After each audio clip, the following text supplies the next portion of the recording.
It's a long road between Jerez and Valencia, but that is the journey that our teams have taken to be ready at the circuit Ricardo Tormo, where round number 4 of the 2024 Geely Racing Winter Series is about to take place. Of course, it's round 2 for the GTs, round 4 for our GT4 and GT grids, round 2 for the F4s, I should say.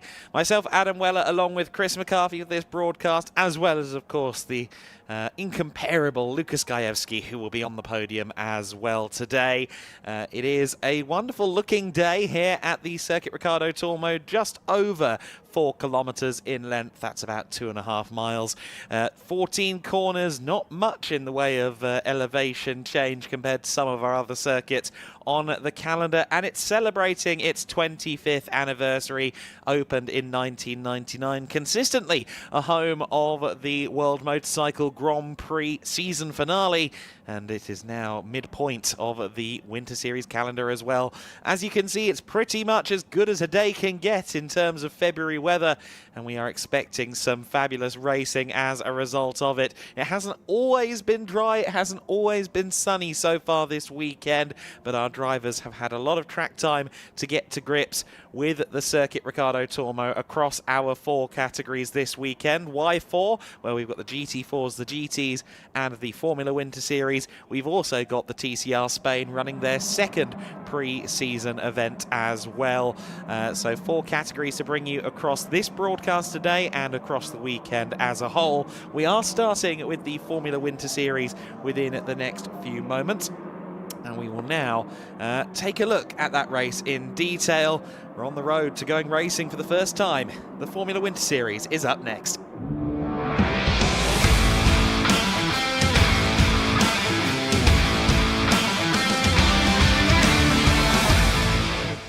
Welcome down to the grid here at the Circuit Ricardo Tormo. We are getting ready to go for race 1 of round 2 in the Formula Winter Series. My name is Chris McCarthy.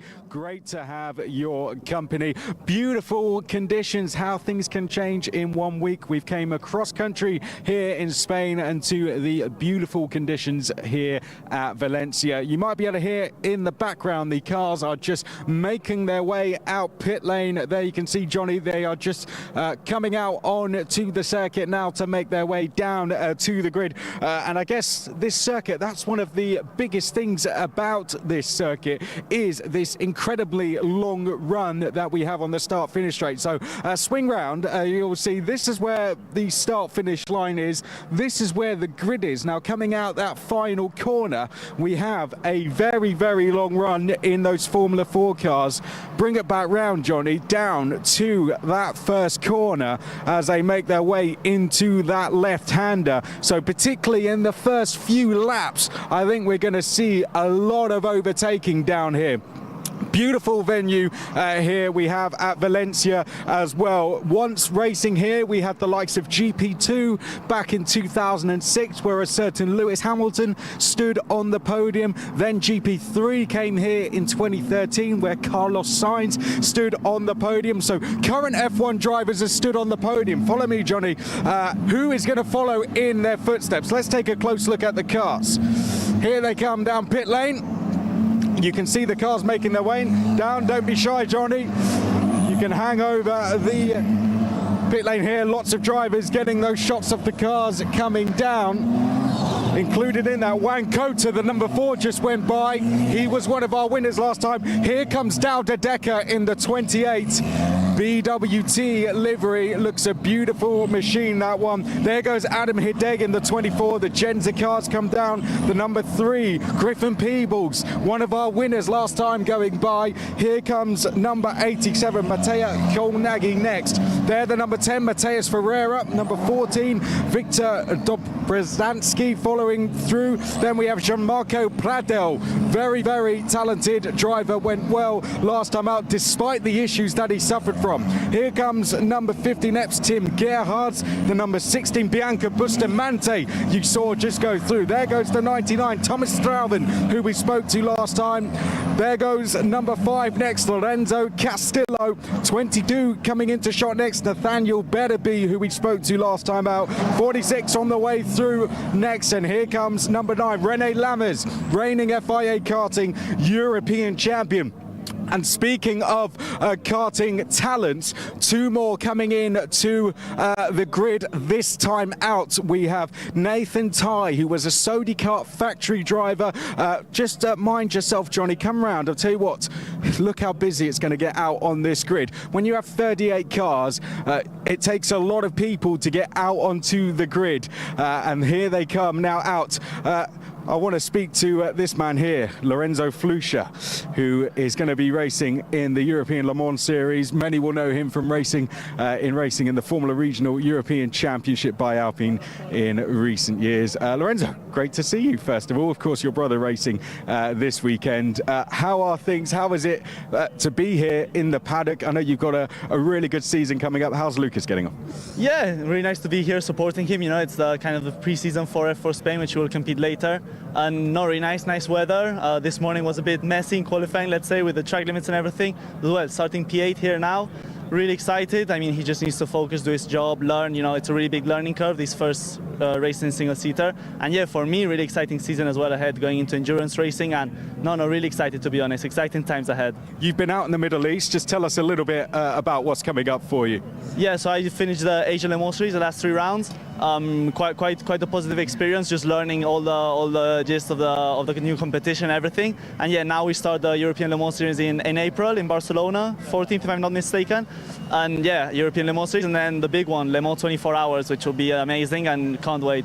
We'll let you enjoy the grid. 38 cars out there, it's not bad. Yeah, it's a crazy championship, though. Let's hope it's a good race. You're used to racing in grids like that, coming from Freca. Okay, let's go and speak to our pole sitter now. There was changes to the grids. The grid has been made up from the free practice results from yesterday.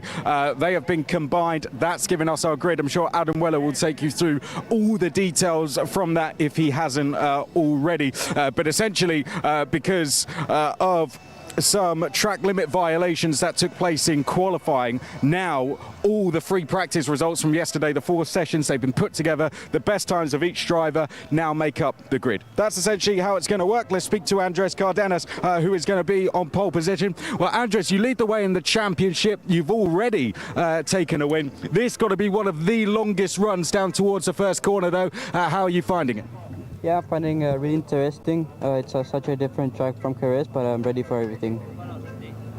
Andres Cardenas, hope you guys caught it. It's very hard to hear out here, but getting a good run off the line is going to be absolutely crucial. Let's take a walk down the grid. I believe everyone is now on, so let's go and speak to Griffin Peebles, who is going to be next, another driver who has taken a win so far.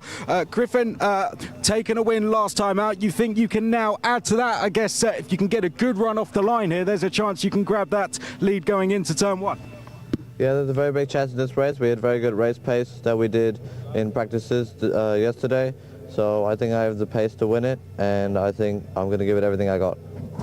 Good stuff. Well done. Thanks to Griffin Peebles. Okay, out the car here is the number 33 of Mikkel Pedersen. Not too sure exactly what's going on. Is everything? We won't speak too much to Mikkel Pedersen. He's trying to get things sorted out, but Mikkel Pedersen hopefully is going to jump back in their car. We won't disturb them too much. I can imagine this has been a bit of a stressful time for him, but it seems the team are trying to get something fixed. What I will do, Adam, is I will investigate that one for you after. I think for now, let's leave the team to try and get that one fixed. But Mikkel Pedersen, Johnny, if you see, looks like he's climbing back in the car. He's going to get belted up. So I think everything's going to be okay for Mikkel Pedersen. So let's leave them to it now. We won't ask him too much. Juan Cota took a win last time out. He's going to be starting there. Feel free to get in and have a look. He's going to be starting on row number 2. DriveX driver got his first win in single-seaters. Swing round number 31 comes next. Akshay Bora drove very, very well last time. Solid points on the board for Akshay. Very consistent performance from him. Let's see how he can add to that this time. Then we come to Maciej Guadish, who won won all three rookie races. Apologies. That leaves him third in the standings after taking 2 podiums overall. Next, we come to Nathan Ty, new to the championship this time. Let's grab a quick word with Nathan. Nathan, coming of course from karting, where you were 10th in European Championships, Champions of the Future champion. Is this your first single-seater race now? Yeah, this is my first single-seater race. Definitely excited and ready to go. Good stuff. Well, best of luck to it, Nathan Ty. Very excited, and I'm sure can go very, very well. He is definitely one to watch. Next along here, let's. In fact, I think that's the 1-minute board, guys. So, Adam, we're going to have to go back to you. Yeah, probably best to stay out the way from there on out. I agree with you, Chris. Great to hear some of the insights from down there on the grid, especially from our pole sitter and Andres Cardenas. Cardenas, as we alluded to, is our pole sitter for this one, based on the free practice times after many a track limit misdemeanor earlier in the day. Griffin Peebles is alongside him, so 2 of our race winners from Jerez are side by side. Then it is Mikkel Pedersen and Juan Cota, they're living La Vida Drive-X on row 2. Akshay Bora is next, the first of the US Racing drivers, alongside Maciej Guadish. Row 4 of the grid is Nathan Ty making his debut in the category alongside Lucas Flusha. Ernesto Rivera is next in 9th place alongside Matthias Ferreira. Jan Brzozowski in 11th place, and Gianmarco Pradel starting from the end of row 6. Row 7 of the grid, Mattia Kolnagi and Douwe de Decker. René Lammers next alongside Thomas Straubin, Kabir Anurag and Enia Frey on row 9. Row 10, Peter Bazilos, Adam Hideg. Maxime Ream is in 21st alongside Finn Harrison. Emanuele Olivieri and Bianca Bustamante, 23rd and 24th. 25th place, Flavio Olivieri, Pacom Weissenberger, Alexander Savinkov in 27th, Francisco Machedo in 28th. Tim Gerhardt and Aaliyah Block round out the top 30. 31st place is Bart Harrison in the 77. Then it's Edouard Borgna. Filippo Fiorentino in 33rd. Lenny Reed in 34th. Lorenzo Castillo and Arthur Grison in 35th and 36th. 37th and 38th, our final row of the grid, Victor Dobzhansky and Nathaniel Berraby round out our 38-car order for this first race. All 3 races in the Formula Winter Series take place over 30 minutes plus 1 lap. So this is going to be a fairly long race, I suppose you could say, compared to some of the heat races that karting would have brought these drivers in the past. And I say brought these drivers, not everyone on the grid is a karting grad. However, over half of the order is assigned to the rookie class, and therefore they have not raced in Formula 4 prior to this Formula Winter Series season. But it is those with the experience edge that round the top 5 out completely. Cardenas, Peebles, Pedersen, Cota and Bora have all raced previously in Formula 4, of course, some of them in FWS specifically. We also have to consider the championship battle. Andres Cardenas, your pole sitter, is also your championship leader. Funny enough, second on the grid, Griffin Peebles, also second in the championship as it stands. But better qualifying, or at least a better position off the start line from the 2 Drive-X cars on row 2 than either of them had on Saturday at Jerez, makes me think that potentially the Drive-X guys could make their claim towards a championship battle going into the final 2 events of the year in Aragon and Barcelona by the time we leave Valencia. It is the circuit Ricardo Tormo. It is the second destination on the Formula Winter Series calendar for 2024.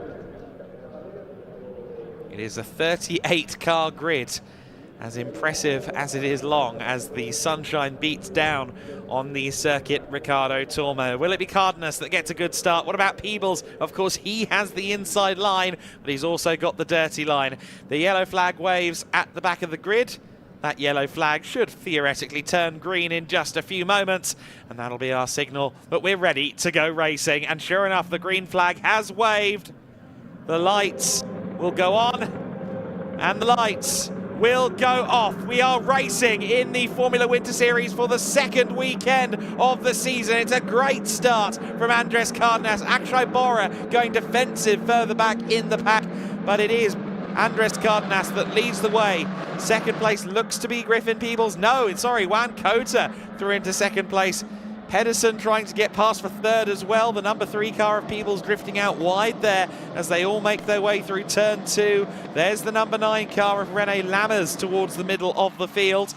Oh, and one car losing its front wing already. I think that might have been Kolnagi. Mattia Kolnagi in the MP Motorsport car just tagging someone else's wheel going through turn 4. Gianmarco Pradel side by side with his teammate from Us Racing, the number 10 driver Matthias Ferreira, who didn't get the best of starts. I think he lost a position or two. Kolnagi, though, with his front wing underneath the car. De Decker among those going past and around him at the moment. The number 8 car also making up some good places by the looks of it for the Campos crew.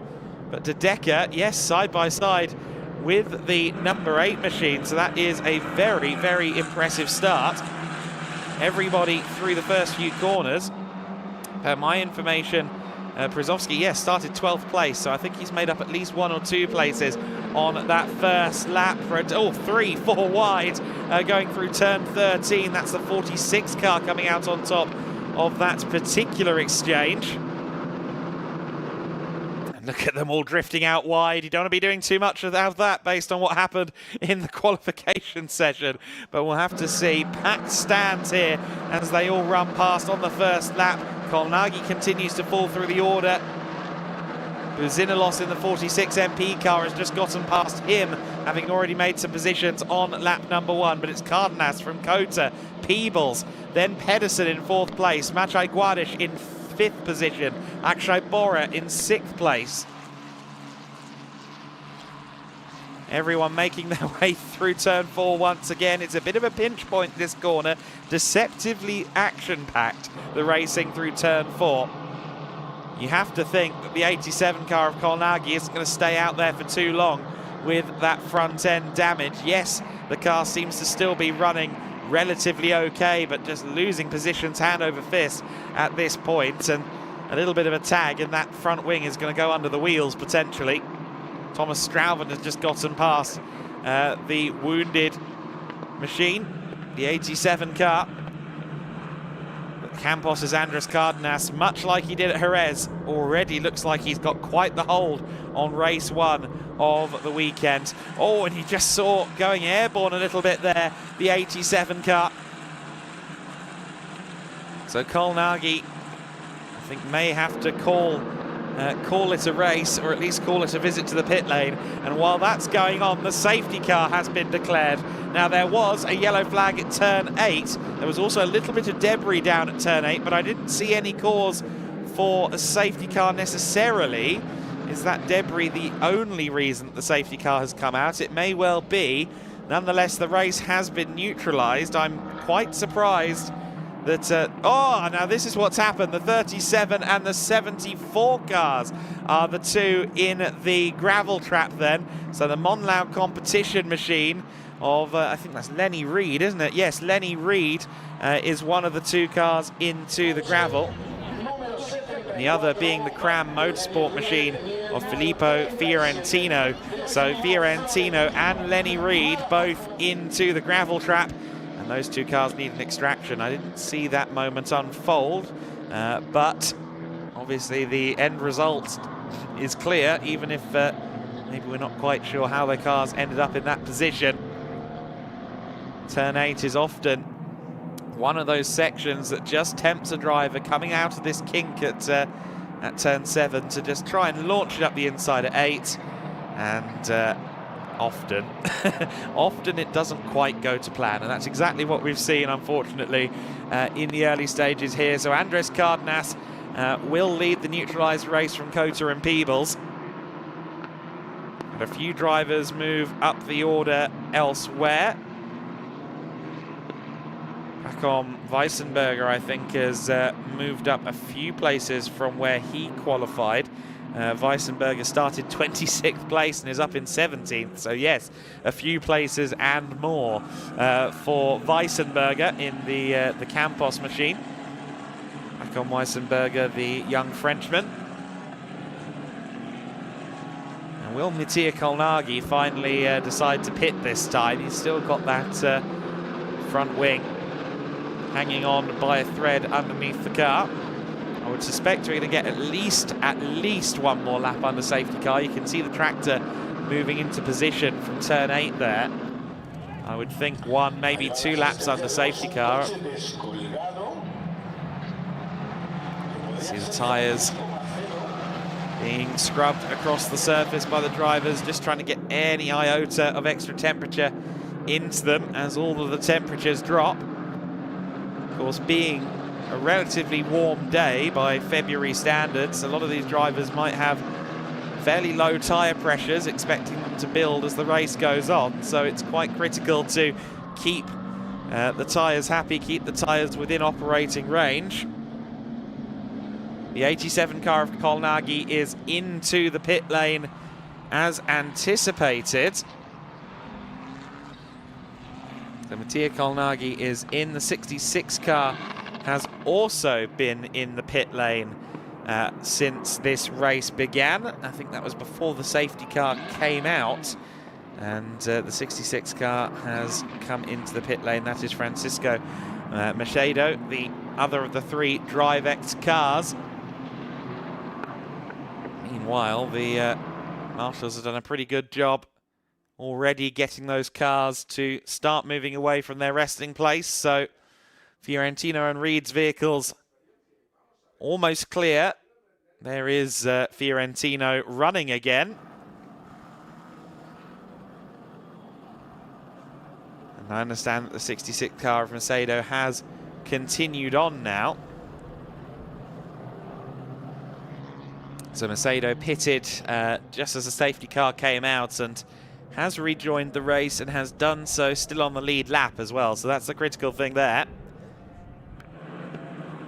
Safety car lights are still on. I suspect that we are going to have to wait at least one more lap before we go racing again as they go through the long flowing turn 13.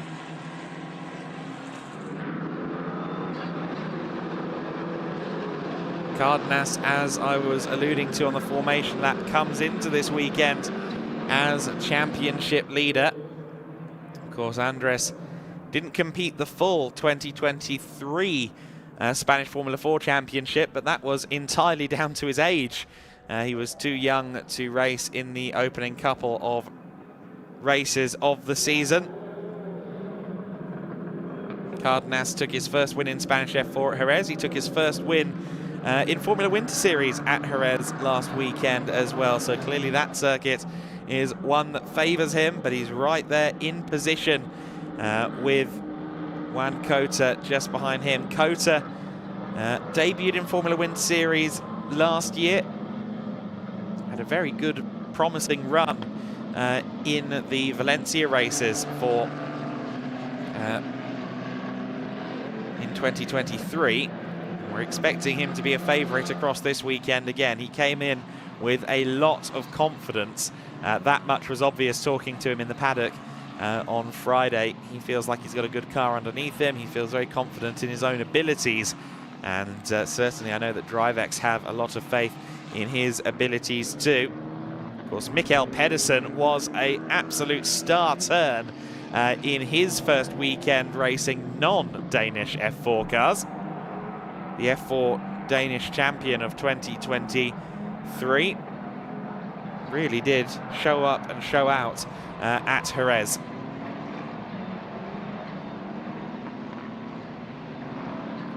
The safety car is going to come in this lap. So safety car will come in this time by the lights on the Volkswagen Golf will soon go out. And then the car will exit stage right. Only for Andres Cardenas to pick up the mantle from there. There's the GRS car, the unmistakable BWT livery of Douwe de Decker. He said that he likes the fact that his friends can always see where he is on track, given the colour scheme on that thing.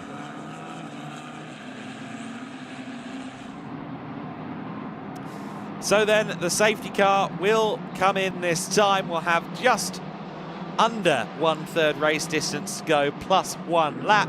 And Andres Cardenas will more than likely pull this pin at the strategically opportune moment, but does that come before or after the last corner? It comes basically at the last corner, if you ask Cardenas. We're back to racing speeds then. Andres Cardenas leads the way as they come across the line now to begin racing once more. Juan Cota, Griffin Peebles, Pedersen, Guadish, Bora, your top 6, but it could be a change to P4 by the time they get to turn 1. Guadish trying to get past Pedersen. Oh, Pedersen goes flying there, clips the curb, takes off and ends up in the gravel. Maciej Guadish then up into 4th place. Pedersen was giving a lot of space to Guadish, and he definitely didn't expect the car to react like that going over the bumps. That was a big flight, unfortunately, for Pedersen. There were yellow flags at the final corner, yellow flags at turn 1 now as well, of course, as we see there Ferreira getting himself past, I believe they're actually being potentially over, no, Lucas Flusha that was. Lucas Flusha seems to be dropping a little bit then as we've gone back to green flag. So the 48 car now on the back of Flusha as well. That's Nathan Ty. Bit of shuffling in the latter half of the top 10 as this race has resumed. But the safety car is back out. You see there on the light board in the back of shot. So the safety car has been returned to the circuit after Mikael Pedersen's flight there. There is the Volkswagen Polo, not Golf. Polo's grown a bit since about 2005 or so. We have 2 cars in the gravel, incidentally. So 2 in the gravel. That is the 44 Campos car, isn't it? It's the 44 in the gravel. Ernesto Rivera, therefore, in the gravel trap. They've shuffled numbers a bit from the pre-season entry list, and sometimes I get my wires crossed. But Ernesto Rivera, then, young Mexican racer, unfortunately, in the gravel as well as Pedersen.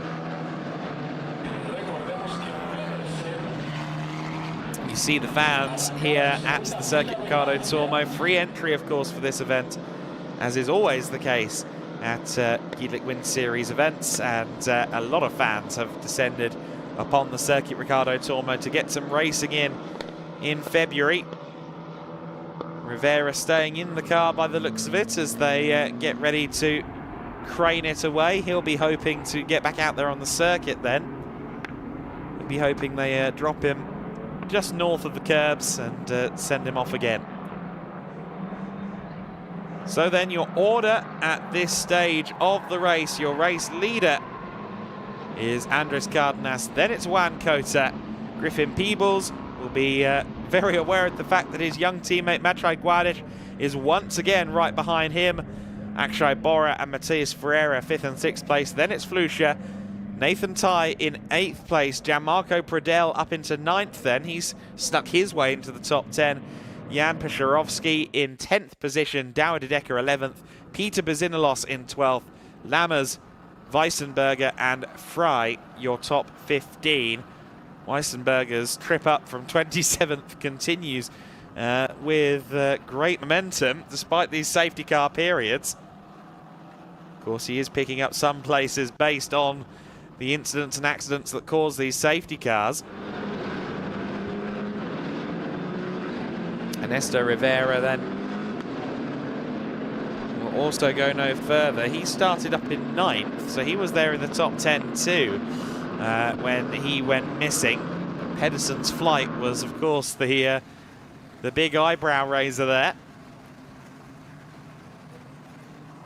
It is 15 minutes and 20 seconds of this race to go. One would suspect that maybe this will be the second and final lap under safety car, depending on the progress down at turn 1. It certainly looked like the marshals were doing good work with the diggers, and sure enough, the Drivex car and indeed the Campos car, as you can see, are both now on the correct side, I suppose, of the barriers. Correct being a relative term. So one would suspect that this will be safety car in this lap. We'll wait for that confirmation on the timing screen, but swift work again from the Circuit Ricardo Tormo marshals. Bianca Bustamante is another driver who has gained a few places based on the issues for others out there on circuit. She was 24th on the grid, but fell a few places early on. She's now back up to 23rd, so one place up on where she started, but also a few places up on where she was by the end of lap 1. Leah Block running in 30th position as well to round off the non-pink GRS cars. We've seen Douwe de Decker fighting up there in 11th place. The first of the Yenza machines is Enya Fry in 15th place. So Enya, the first of the Yenza cars. Off the back of the pack, he's about half a lap down. So then the safety car lights are out. And the cars will be rolling once again at full speed once Andres Cardenas pulls that pin.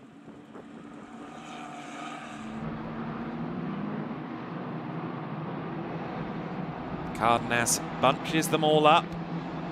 He'll have his eyes firmly placed on Juan Cota behind him as he tries to maybe see a moment if Juan Cota lifts off the throttle a little bit. Maybe that's an opportunity for Cardenas to go. Cardenas once again, as he did first time around, takes the final corner at full speed. We are back to racing, and Juan Cota will be trying his best now to get the slipstream, but I think he's going to worry more about what's going on behind him. We've got one car in the pit lane as well. That's Flavio Olivieri for Cram that has come into the pit. So one car into the pit lane from about 20th place. Griffin Peebles, though, up the inside for second. Cota had to worry down that main straight about Peebles. They're still side by side through 3 and into 4, and Juan Cota just about holds him off. Had the outside line for 2 and 3, but managed to convert it to the inside for T4. And as they come towards turn 6, it is still Juan Cota there in second place. Maciej Guarish wants a piece of this as well. Akshay Bora in 5th position. In 6th place, it is the other US Racing car of Matias Ferreira. So 2 US Racing cars on the fringes of the top half dozen right now. Just behind 2 MP Motorsport machines. Maciej Guarish up in 4th place. He'll be keen to get involved in this too, but it looks like Griffin Peebles has some good race pace here just ahead of him also. The third of the MP cars there, the second of the orange MP cars, is Lucas Flusha. Everyone else working their way through the S-bend. We have 11 minutes and 35 seconds plus 1 lap to go. The Cram car comes into pit, or comes out of pit lane, so Flavio Olivieri will not be lapped. However, he is more or less a lap down as he goes back out there onto the circuit. No such concerns for Cardenas. One car there going a little bit defensive. That is Lucas Flusha. Gianmarco Pradel now up in 8th place. 71 and 73 side by side. Maxime Riem and Emanuele Olivieri there for 18th place. Pradel has gotten past Lucas Flusha, so Pradel up into P7. Flusha down to P8, then Gianmarco Pradel now joins a 3-car US Racing train then. Bora 5th, Ferreira 6th, and Pradel in 7th place. Gianmarco making his way up the order nicely from 12th on the grid.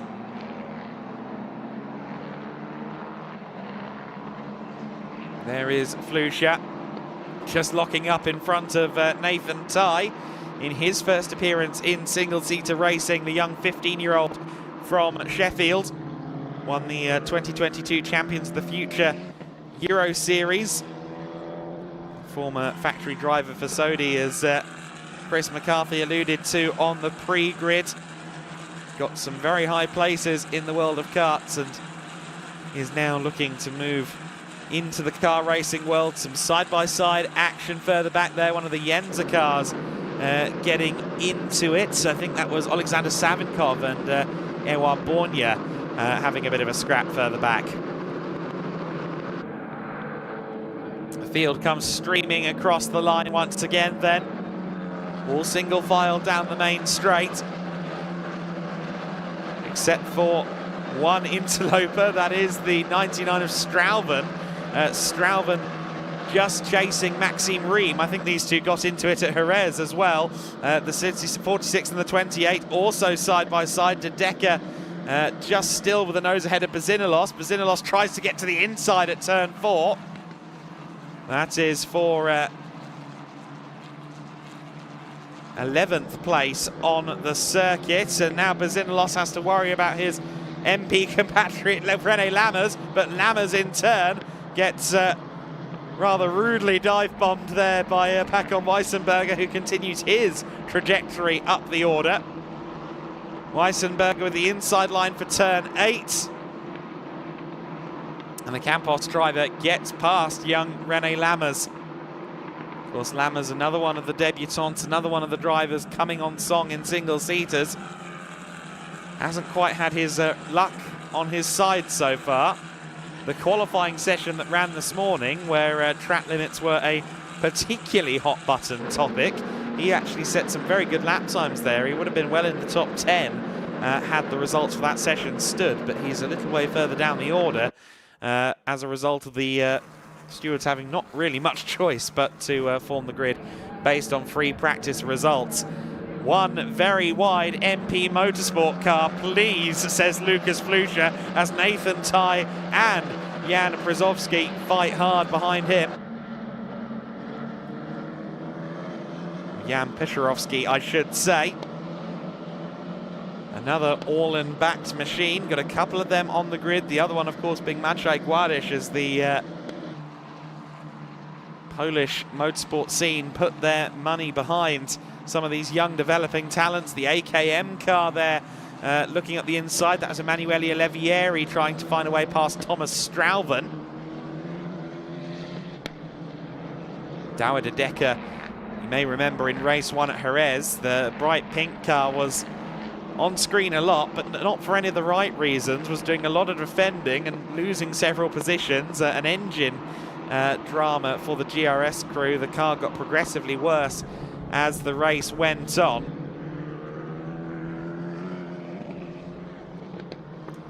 Just looking at some of the...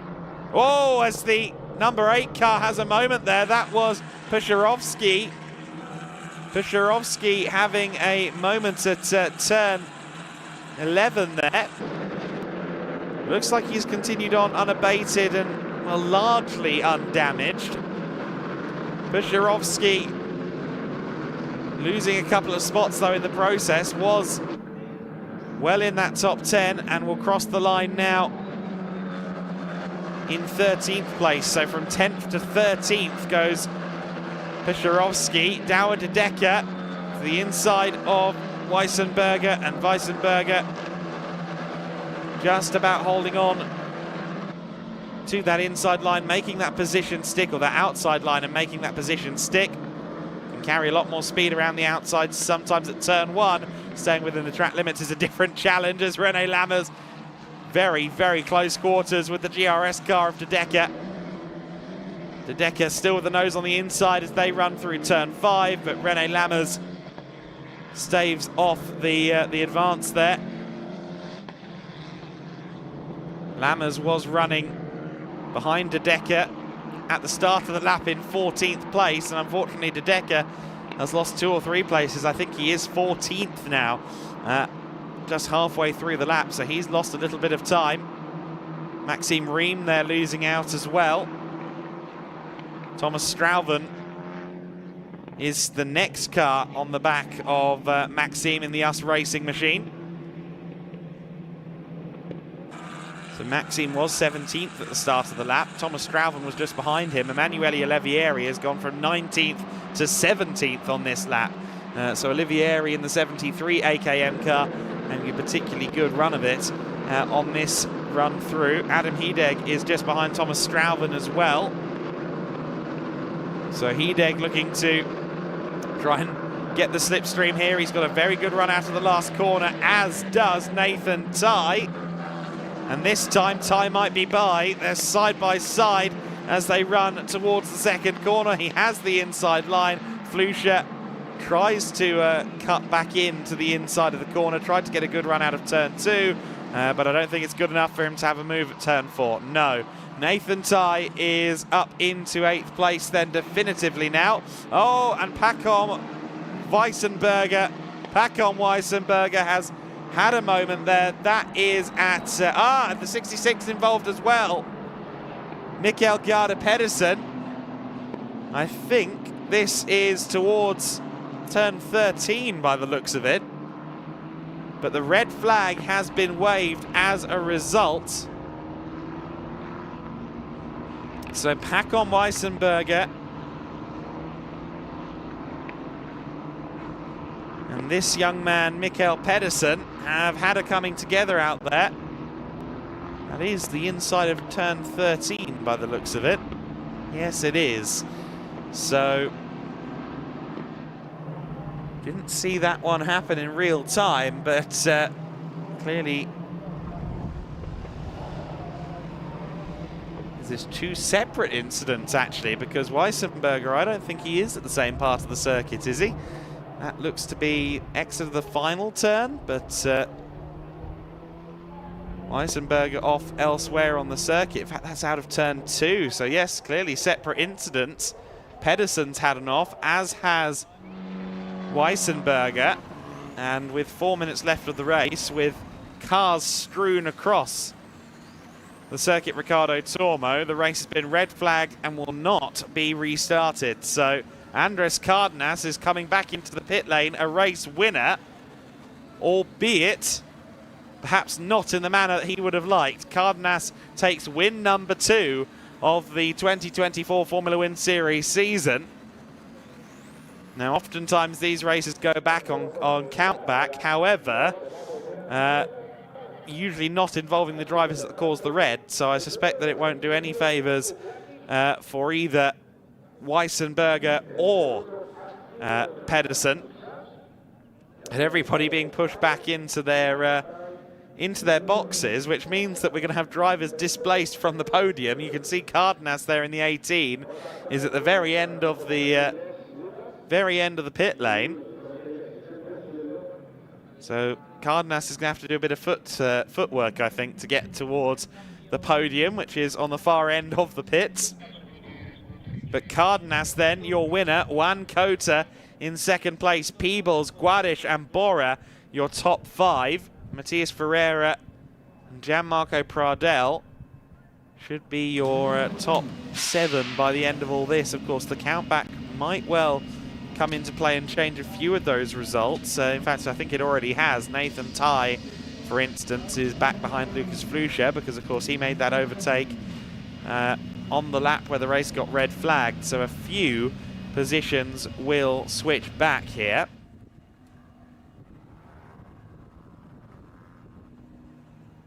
But unfortunately for Mikael Garde Pedersen, race number 1 has really not been a reflection of his fabulous weekend at Jerez. Certainly the first 2 races, Pedersen didn't really have the grid slot to do the kind of work that we expected of him as a Danish F4 champion. We had a feeling he'd be a bit of a dark horse, and he proved that with some of his performances in the races. Unfortunately, this time he's seeing his car get craned away. The race results there, I think, are a little bit out. Pacom Weissenberger obviously in the gravel, but Andres Cardenas is your race winner. Juan Cota taking second place ahead of Griffin Peebles. Maciej Guadish next ahead of Akshay Bora. Matias Ferreira next. Gianmarco Pradel in 7th place. Then it's Nathan Ty. Lucas Flusha in 9th place, in 10th place per the graphics on screen. But again, I think Ty and Flusha have swapped. Peter Bezinalos in 11th place. Then it's Pesherovsky. Douwe de Decker listed 13th there. 14th position for any affray by that information. But again, I'm not convinced this is quite the final result. René Lammers in what would be 14th place. Anurag in 16th, Maxime Ream in 17th, Emanuele Olivieri next on here, Adam Hideg and Thomas Strauben in 18th and 19th. It would be Tim Gerhardt in the following position, then Finn Harrison and Bart Harrison, unrelated. Bianca Bustamante finishing effectively where she started there, 24th. Arthur Dorizon is next. Looked like it was shuffling a bit there. Alexander Savinkov and Lorenzo Castillo following.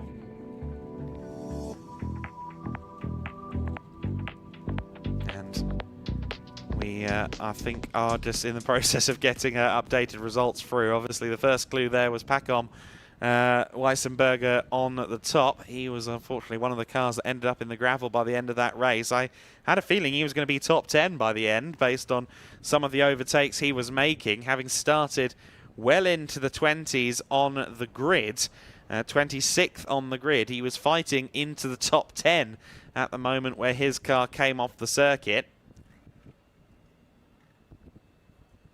Quite what happened to Weissenberger, I certainly didn't see in the moment, but he ended up in the gravel at turn 2, and of course prior to that we'd already lost Mikael Pedersen just a few corners further back on the lap, so understandable with 2 cars in the gravel that the race was red flagged. As you can well imagine, the negotiations now ongoing between teams and Giedlick Racing organisers and Chris McCarthy as to where the drivers and the cars and everyone should be for the various podiums. Andres Cardenas, though, will be keen to get up on that top step, I'm sure. His second different racetrack that he has won a race at, his previous 2 victories in cars coming at the Jerez circuit in Spanish F4 and FWS respectively. Peebles will be fairly pleased with 3rd place as well, but his championship rival Andres Cardenas will extend the championship lead courtesy of this win. He's having a conversation then with the Campos engineers. And I understand that Chris McCarthy is down there in the vicinity, and once Andres Cardenas has the helmet off, I'm sure he will dive down and have a chat with him. We'll just wait to see that helmet off the young number 18 driver. Deep in conversation, but he is now unmasking, so let's go down there.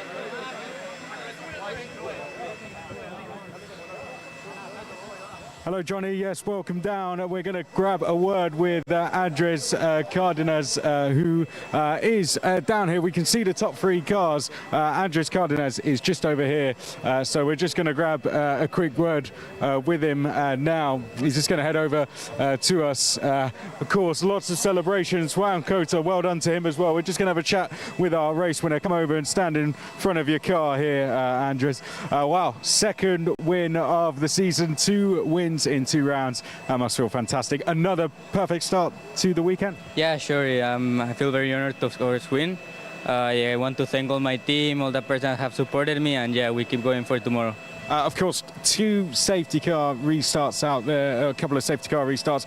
The longest run down to a first corner I think we're going to have on the calendar. How was it dealing with both of those? It was difficult because I know that I need to have a good start.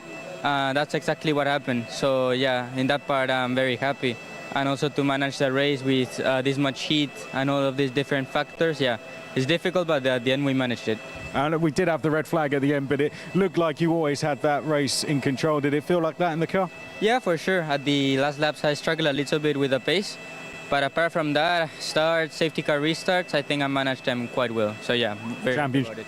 Championship gap continuing to extend now. He must be happy. Yeah, for sure, very happy, and we keep going for tomorrow.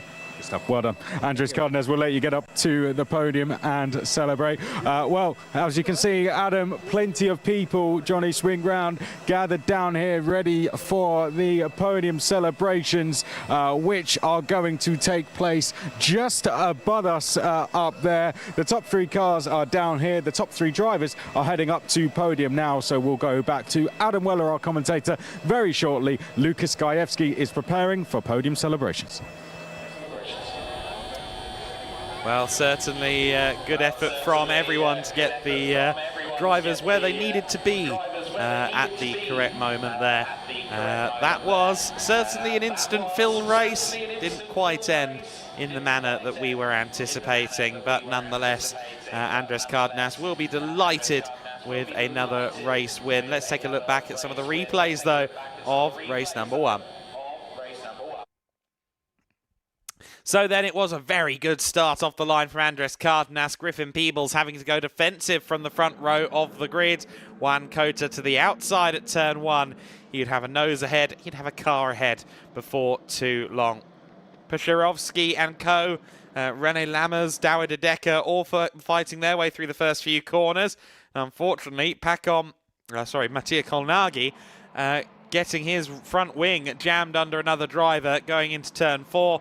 He would be running wounded for a couple of laps before the safety car would come out. A lot of drivers bouncing across the curbs as they tried to find their fast line through 12 and 13. René Lammers losing out a couple of places, I think. As a result, we saw a few cars catch a curb and go flying a little bit. Unfortunately, we also saw 2 cars into the gravel. Lenny Reed for Monlau and Filippo for Cram Motorsport. And then Mikael Pedersen really did catch some air. He ended up in the gravel just after the safety car restart. And Ernesto Rivera found his way into the gravel trap also. Peebles, meanwhile, got to the inside of Juan Cota. They had a nice little side-by-side exchange, which Juan Cota came out on top of. Gianmarco Pradel worked his way up to 7th position, having qualified outside the top 10. Pacon Weissenberger looked particularly feisty at times during this race. He would work his way back up towards the overall top 10. However, the last we saw of him, he was facing the wrong way in the gravel. So while he had some very good overtaking, unfortunately the race did not end in the manner he'd have liked. Douwe de Decker it was into the side of Pashirovsky then. So good to see some clarification on that, because I was looking at a timing screen at the time, I must admit. But no such issues for the number 48 driver. That was a nice move from Nathan Tye, getting himself past Lucas Fluscher. However, sadly, that was almost immediately annulled. Red flag because of the 66 and the 11 cars in the gravel. Nathan Tye would be classified 9th behind Lucas Fluscher in 8th place. So unfortunately that move right at the end of the race not counting for Nathan Tye, but he'll be happy with a top 10 on his car racing debut. He will be one of the drivers on the rookie podium. All of the podiums are now ready to be brought to you by Lukas Gajewski. Thank you very much, Adam Weller, for talking us through the first race of the weekend for Formula Winter Series. A glorious afternoon outside on the podium balcony here in Valencia, and we are ready to welcome our winning drivers after the first race of the weekend. So let me clear the stage and bring out onto the podium the best female competitor in race number 1. Congratulations from GRS, Bianca Bustamente. Well done to Bianca, as we have Stefan Lehner from the Formula Winter Series organization to present the trophy to your best female racer in race number 1. Congrats to Bianca, as Daniel, our photographer, is on site, of course, just as well to grab a couple of pictures. And I'm just going to wait for another few seconds to have a quick word with Bianca after that first race here in Valencia. Are you not happy with me talking to you, Bianca? I am. Tough race. It wasn't easy with all the safety cars and the qualifying from this morning, but just working on it. Sometimes it's a bit frustrating, isn't it? But it's part of the learning as well, the safety cars, red flag procedures, the lot. Yeah, I mean, racing with 40 cars is quite a lot, something that I'm not really used to, but we came here to learn, and I think we're just trying to chip away every chance we get. Great stuff. Thank you very much. Big round of applause, ladies and gentlemen, for Bianca Bustamante.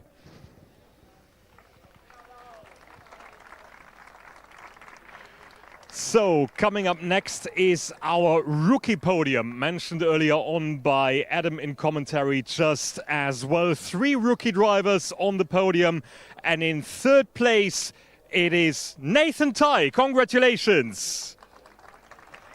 Nathan racing for Campos for the first time this weekend and immediately made it onto the podium. In 2nd place for MP Motorsport, it's Lukas Fluscher. And your rookie winner for MP Motorsport as well, Maciej Gładysz. So here we have the presentation of the trophies. Let's welcome Jacob from the Hankook Tire Department, of course our tire partner for Formula Winter Series. He presents the 3rd place trophy to 3rd place driver Nathan Ty after his successful championship debut. Robin Selberg, promoter of the Formula Winter Series, with the trophy for our 2nd place driver Lukas Fluscher, and Stefan Lehner from the organization team of Formula Winter Series out there on the podium just as well for the presentation of the trophies. And as soon as we are done in terms of photos, let's grab a word with our winners upstairs. I'm just going to wait for some of the pictures being taken and squeeze in. Let me have a quick word with Maciej, our rookie winner once again. Maciej, congratulations. A busy race today once again, wasn't it? Yeah, it's been a good race. I mean, did a good start. Managed to overtake actually in the beginning. Then was safety car. Did an overtake on Miko. Unfortunately, he crashed because it was just we didn't touch each other, but he went just in there, I think in the wall. Not sure. I hope so. He's fine, but still a good race. I mean, the pace was okay. Starting 5th for tomorrow, I think. So really happy and looking forward for tomorrow. One more round of applause, please, from the pit lane for our podium finishers in rookie class, Nathan Ty, Lukas Fluscher, and your winner, Maciej Gładysz. So coming up now, of course, is our overall podium after race number 1 of the weekend in Formula Winter Series. First of all, let's welcome the winning team. It's Moises Martinez from Campos. Huge round of applause down there in the pit lane, as I'm sure for 3rd place driver from MP Motorsport, Griffin Peebles. In 2nd place for DriveX, Juan Cota. And your winner for the 2nd time this season for Campos, it's Andrés Cárdenas. Well done to Andres and his team. So let's listen to the national anthem of Peru for the winning driver.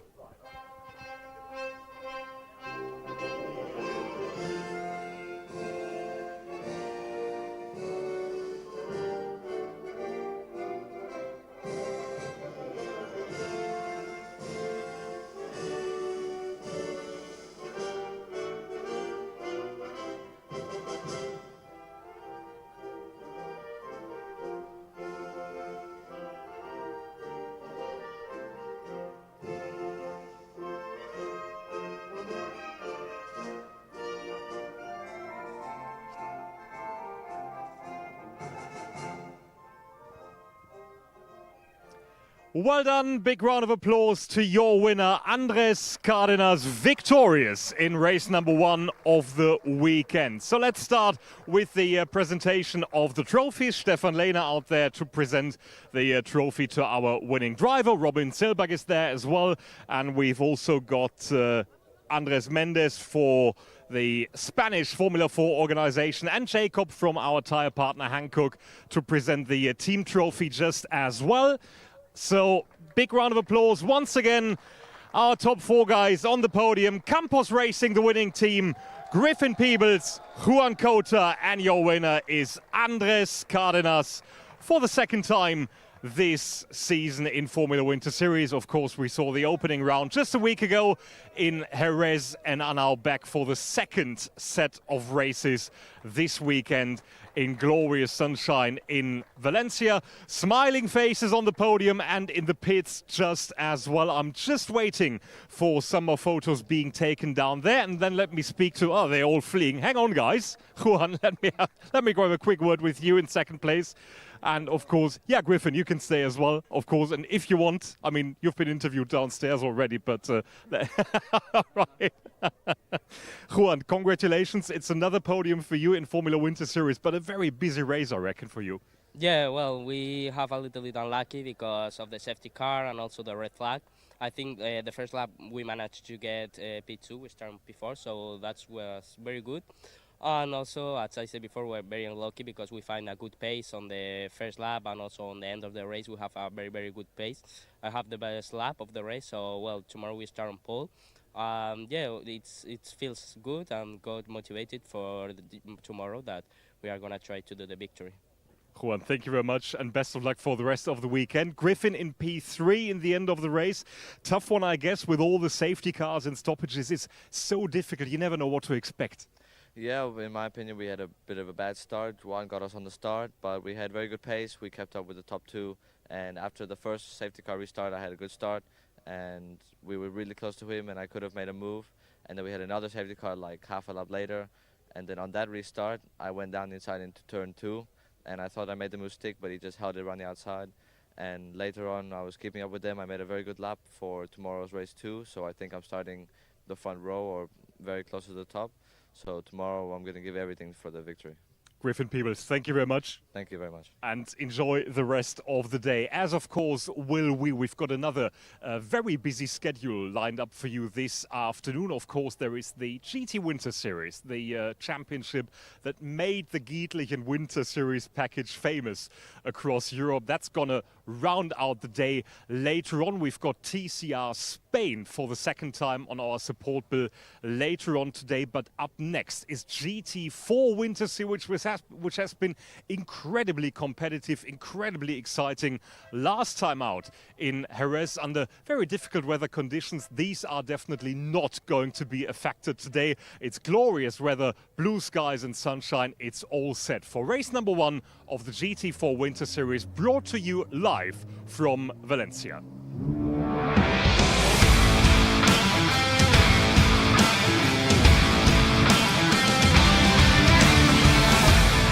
Welcome down to the grid, everyone. GT4 Winter Series getting ready to go. Just over there, you can see our cars coming out on to pit lane, getting ready to go for the first race of the weekend. Some new cars to the series this time. There goes the number 66 ME Motorsport. New faces for us this time. Great to have them here with us. Just ahead of them, the other ME Motorsport car comes out. Forsetti Motorsport have bought 2 cars with them this time. There goes the 19 car. Here comes the 7 car. Matt George is going to be in that car. GT racer himself is Matt George, an experienced one as well. Successful is Matt George. Great to have him here with us. It's been a couple of years though since he's been in an Aston Martin GT, speaking to the team, so he's going to have to get himself back up to speed, but Matt George no doubt will be back up to speed in no time. And Forsetti guys, for them,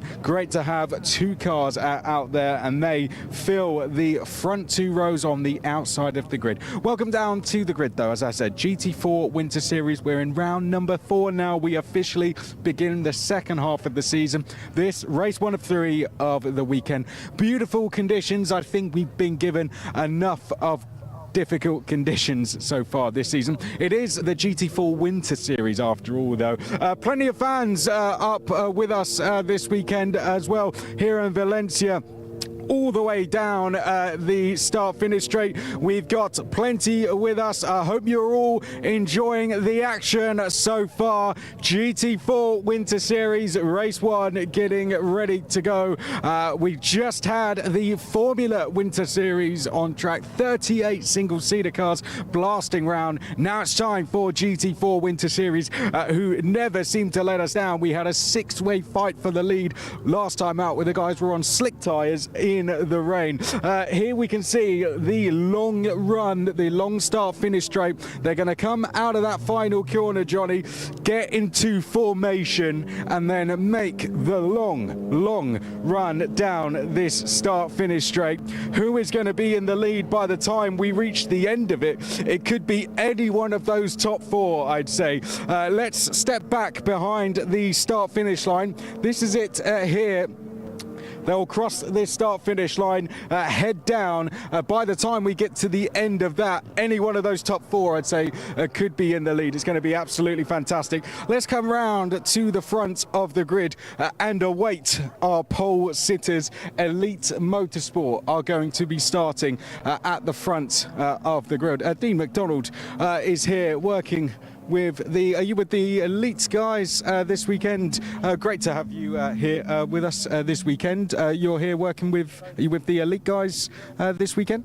Yeah, with Elite this weekend, yeah, going well, so best place to be, so we try and stay there. A GT racer yourself, will just step over onto the grass for this. So GT racer, of course, yourself, how's it to be back in the paddock? Yeah, it's good. It's been a long winter, hasn't it? So we've not done much racing, well, myself anyway. So it's nice to be back, to get back into the way of things. So get the whole competition bit going again. It's nice. What about this circuit? What challenges does it present for these guys? Well, this one's only 30 minutes, so this one shouldn't be too bad for us. Obviously quite hot, so we're going to have to be a little bit careful with tyre dig and not push too hard at the start. But I'm sure you'll manage it. It'll be fine. Great to have you here with us, Dean McDonald there.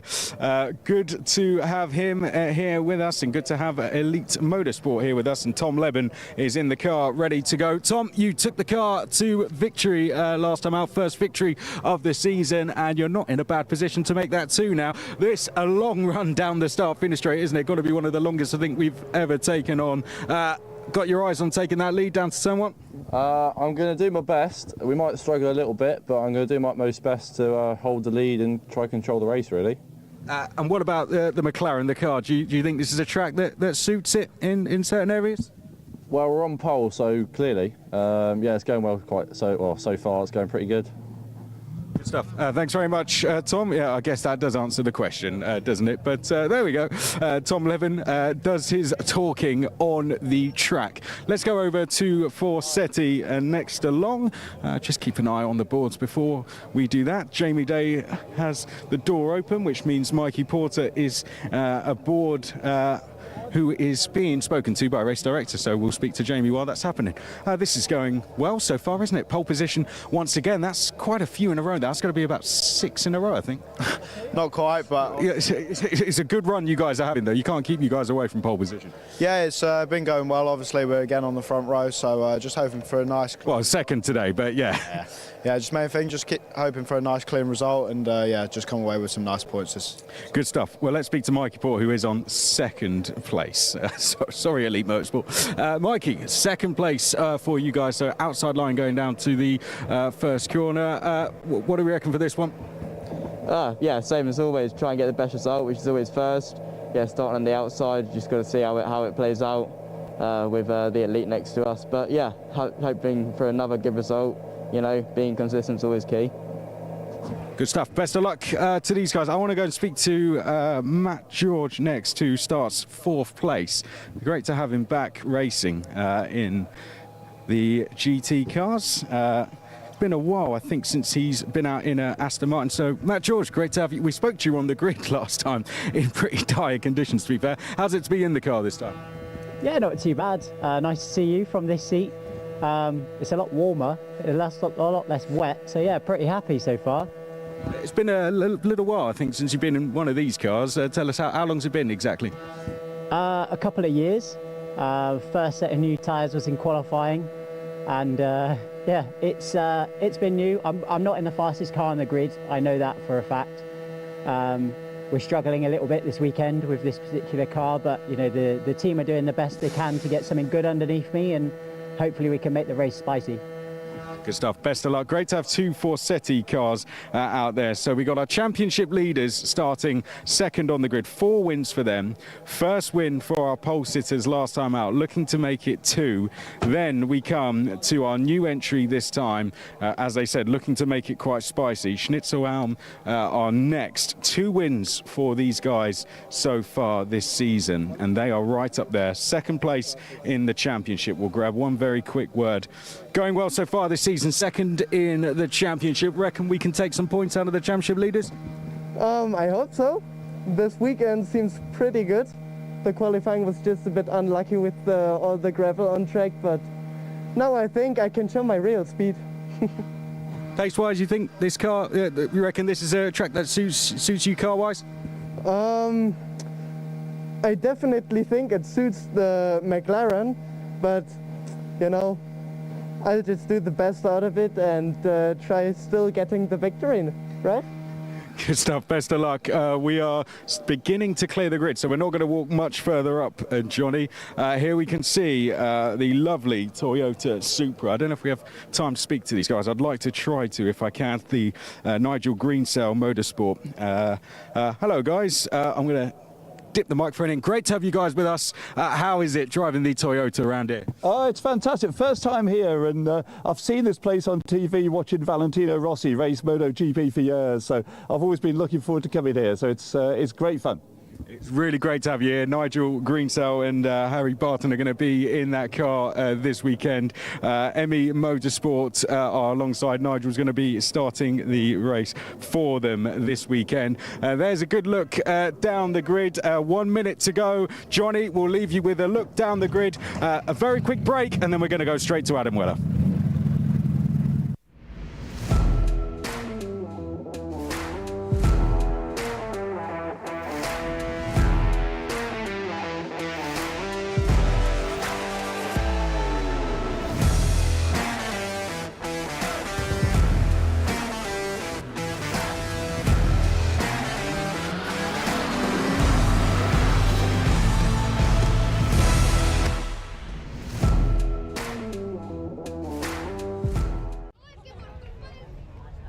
So then the time for talking is done. The time for racing is just a couple of minutes away for the first time in the GT4 Winter Series, where the racing has been absolutely incredible on multiple occasions. We've got 3 manufacturers in the top 3, 4 manufacturers in the top 5.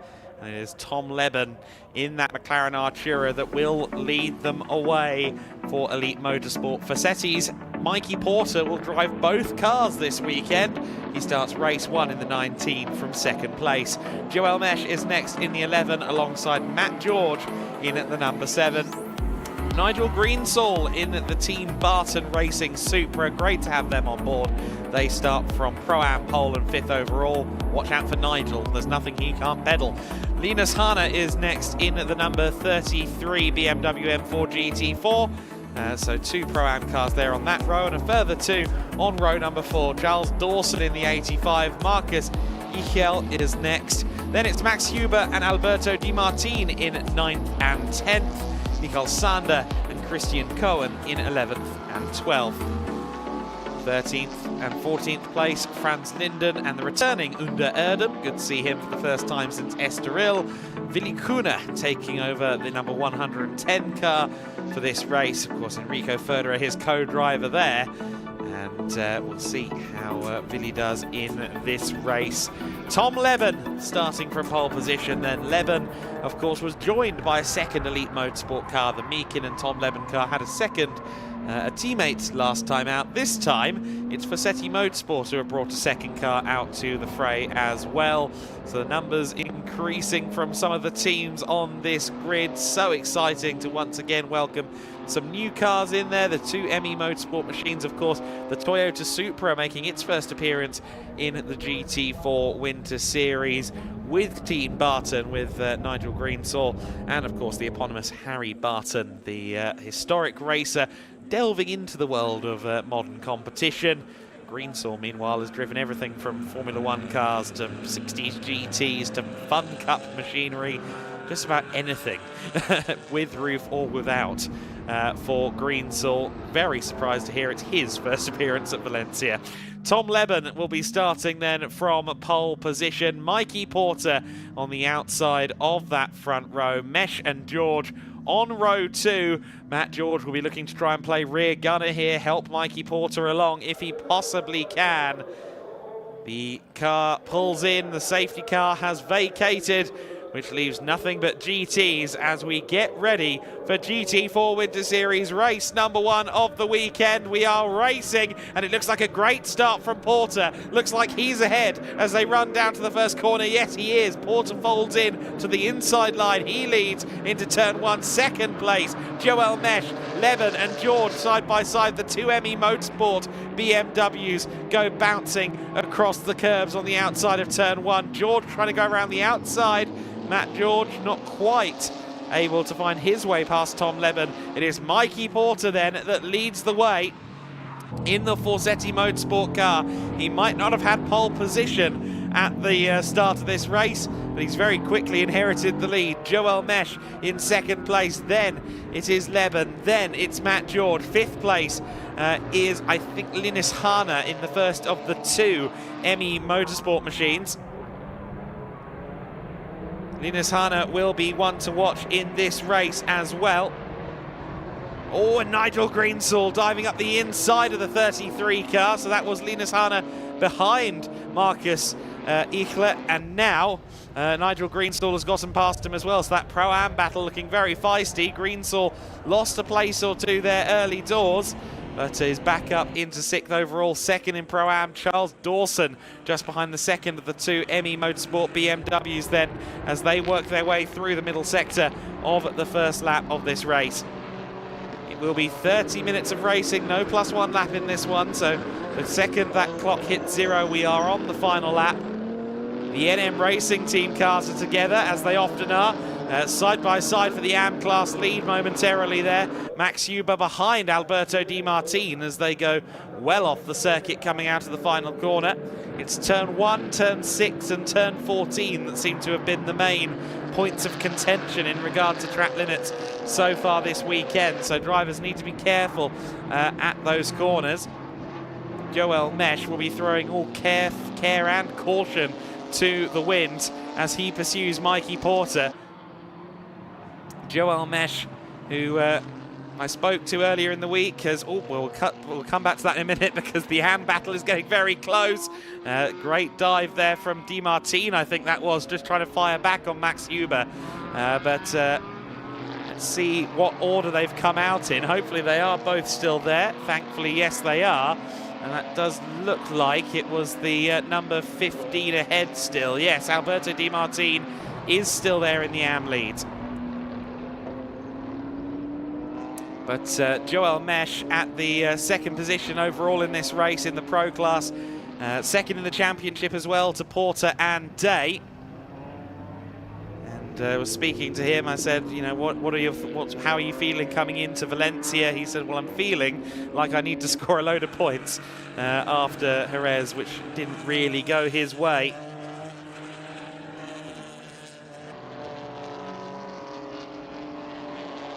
So the field makes its way through the long sweeping turn 13.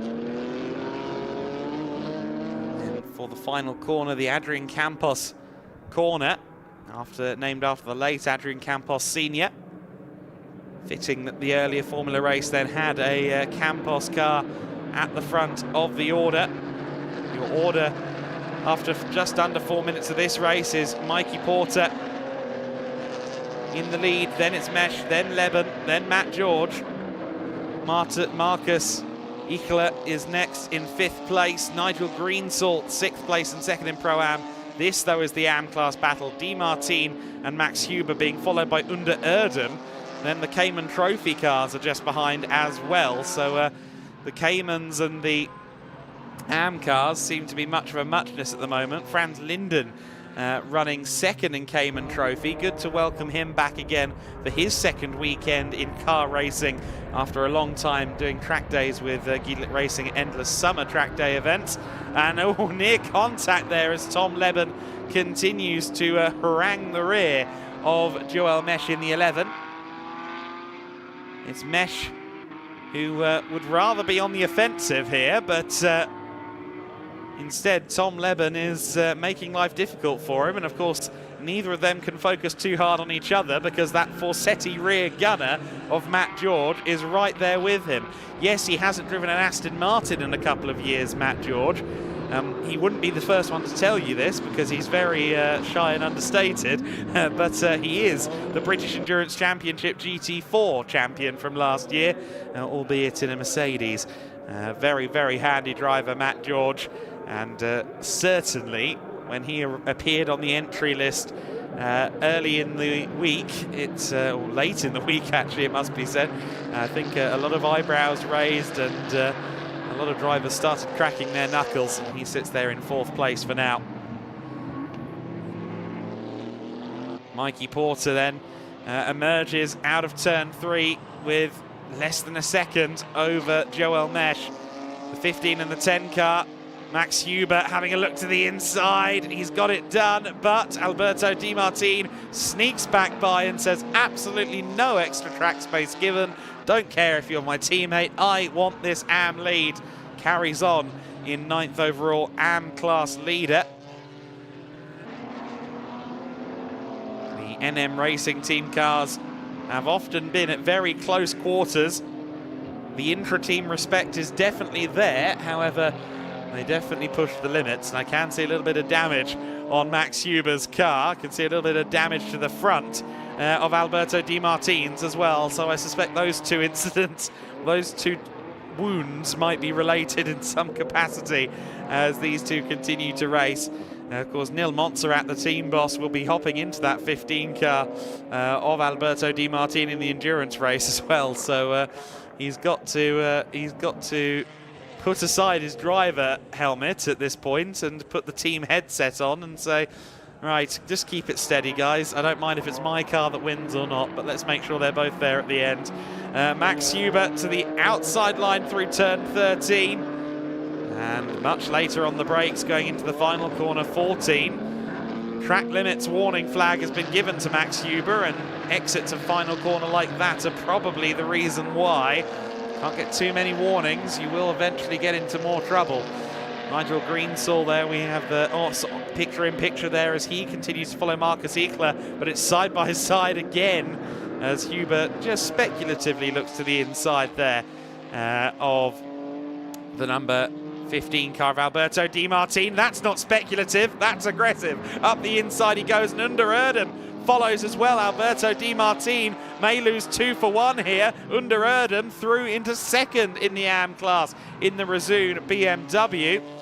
Under Erdem, who we haven't seen since Estoril at the very start of the season, he moves himself up then into second in class, and now Mikael Sander says, well, I'll have a go at that too. He's the Cayman Trophy class leader, so he's leading Caymans just from Franz Linden, who sits behind him. But overall position may be a little bit tempting for Mikael Sander. We'll see whether he makes any inroads. So the battle, the cast of characters in the AM battle has changed. Pro-Am 3rd and 4th looking close there as well. Linus Hane and Charles Dawson. Hane in one of the 2 Emmy Motorsport cars. Linus has been driving in the Tourenwagen Junior Cup Championship in Germany. Nigel Greensall getting ever closer to the rear of Marcus Eckler here. They run towards the first corner, and that Supra obviously looks somewhat diminutive compared to the big M4. Looking to the inside here at the second corner. Greensall, has he made the move stick? It's probably still there, the big BMW on the inside. Who's going to have the nose into turn 4? It is the BMW. Marcus Eckler just about holding off Nigel Greensall for the time being. Greensall certainly having to fight hard here to try and find his way through. Marcus Eagler not going to let this one go easily at all. Eagler has some experience in GT4s, this one specifically in the ME Motorsport fold in the GTC category over in Germany. So the 66 and the 166, your main combatants in that battle for first and second in class. Meanwhile, at the sharp end of the order, Joel Mesh has certainly not given Mikey Porter any amount of reprieve. Porter, who will be racing in all three races this weekend. He'll be in the number 7 car for race number 2. He'll be swapping between the two Fazzetti Motorsport cars in the endurance race. So he's got a pretty long weekend cut out for him. Nothing that a quick trip to Popeyes during the week won't fix, though. Leading the way by just on 0.6 of a second from Joel Mesh, who was in much the same position as Mikey Porter 12 months ago, making his first steps into GT4 and came out of the summer season in Germany as a champion in the GT60 category within the GT4 class. That early mileage in the GT4 Winter Series proving to be invaluable for Mesh. And I think Mikey Porter wants much the same for himself coming out of the GT4 Winter Series. If he can come out with some race wins and some championship potentially, that would obviously be a huge, huge plus as well. The 166 car of Nigel Greensall, the Barton Racing car. Oh, very ragged out of turn 6 there. Full commitment and then some, I would suggest. We've had a few third warnings delivered for track limits around the circuit, so a few drivers have to watch themselves. One of them is Marcus Eagler leading this Pro-Am class battle. And as these two get more and more ragged, I do get the feeling that the other ME Motorsport BMW of Linus Hahner, as well as Charles Dawson, might get involved in this as well.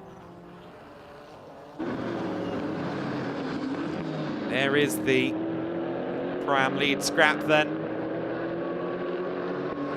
Greensall, former Euroboss racer in a Benetton Formula 1 car, a former Le Mans racer, of course. Back to the days of the TVR Tuscans, he was racing them at the Le Mans 24 Hours. Very little that this man hasn't done over the years. Did north of 100 races last year, I understand. And has for decades now been one of the driver coaches for anyone looking to go racing in the UK. And that's exactly why he's here with Harry Barton. And we cut back to the Cayman lead, and that's very close. Franz Linden, quite impressive to see that he is as close to Mikael Sander as he is. Mikael Sander, a former GT Winter Series champion before the GT4 grid merged away or separated away from the main GTs. He was a champion at the end of the 2021-2022 season. Franz Linden, by contrast, has only ever raced with us once previously. He's only ever raced in general once previously, and that came at Portimao. He's done thousands of kilometers worth of mileage in a race car at the Endless Summer events, but racing is still very new to him, and with the help of Arne Hofmeister and Speedworks Automotive, he is really mounting a challenge on Mikael Sander in the Cayman Trophy class. That is very good to see. The AM battle has calmed down a little bit between Huber and Erdem. Meanwhile, the third place car in AM is, I think, the first one to get a time penalty. A 5-second penalty for the 15 car for track limits has appeared on my timing screen. So Alberto Di Martin has exceeded track limits one too many times. And the fact that so many are on third warnings right now, with 16 minutes of this race left to go, does rather make me wonder if we're going to see a few more of those before the end. Mikey Porter there in picture-in-picture, still with Joel Mesh's Mercedes-AMG GT4 headlights burning a hole through the rear window of the Vantage GT4. There's been a swap meanwhile for Pro-Am lead, so Greensaw has gotten past Marcus Eckler. So Barton Racing to the front in Pro-Am. Nigel Greensaw back to 5th overall then, where he started this race. Is that a tyre going down on the 66 car? Looked to me like Marcus Eckler's right rear looked a bit soft to me. Hopefully that's just a trick of a camera or something like that, but he's certainly under a bit of pressure here from his BMW cohort Linus Hahne. Hahne just following the BMW, similarly liveried BMW through. Does look like that 66 car isn't as bad as I thought. It might be a bit low tyre pressure on the rear axle, but that might just be the setup as opposed to any problem. The two ME Motorsport cars now scrapping for this second place in class. Of course, that's exactly what Nigel Greensaw wants, because that means he can disappear up the road. It's exactly what this man, Charles Dawson, wants as well. So he can get involved in the scrap too. That's a new chassis, incidentally, a new car, not just a new colour scheme on the 85 of Charles Dawson for CV Performance. The previous black and gold car is in the awning as Greensaw looks like he's slowing there.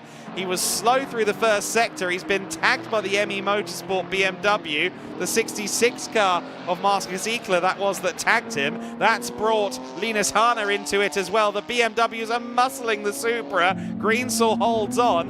It looks as though he lost a good chunk of time though through turn 2 and turn 3. He was 1.5 seconds at the line and he lost all of that by the third corner of the lap. He did get tagged a little bit, but it does seem as though that car's up to speed again. Car 81. Oh, as Charles Dawson loses it. Charles Dawson in a spin in the 85 car. So Dawson just trying to get that car started again now. He goes through the gravel. He did that unsuccessfully at Estoril. This time it looks like it's working out and rejoins the race. Slightly more shallow gravel trap there on the inside of turn 8 and 9. But unfortunate to see him drop out of that Pro-Am lead scrap. There's Joel Mesh then. Still right on the back of Mikey Porter. They seem about equidistant, 5 to 6 tenths of a second between them. Equally small gap between Greensaw and Hahne in the Pro-Am battle. So many different things going on around this circuit right now. There is Greensaw again, just squaring off the exit of the corner nicely there, giving himself a car length or two to work with as they run into turn 4.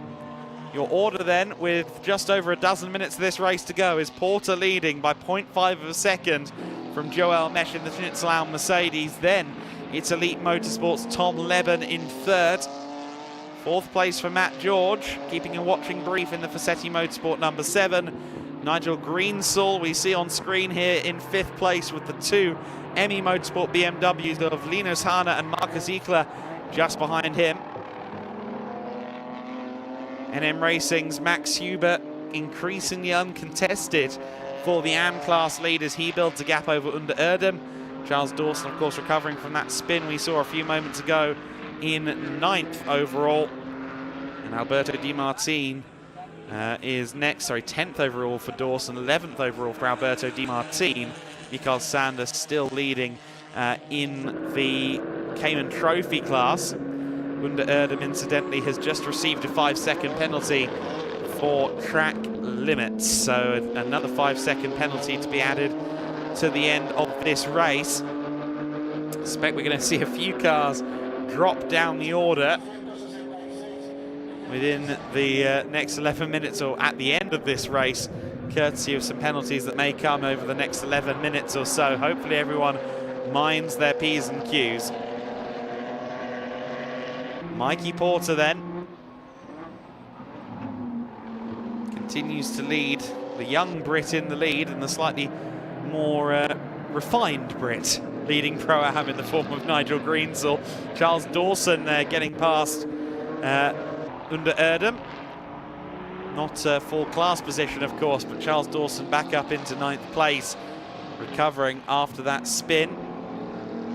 Been impressed by his pace in the last couple of weekends. I think he's really got his footing back after a difficult weekend at Estoril. And some challenges at Portimao as well.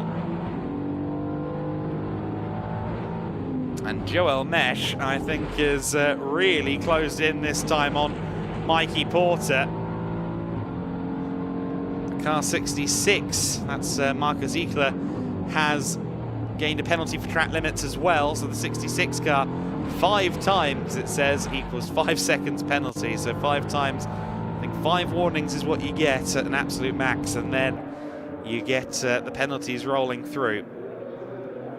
For Mikey Porter, he will have to worry about the penalties. He can't start disregarding the track limits at some of these corners where it's critical. But he has to worry a bit more about the green and black Mercedes behind him. Joel Mesh, so determined to get some points over Porter and Day. Believe that Porter is scoring points in this 19 car this weekend, so his championship points will be the concern of the number 19, the car we've seen all season.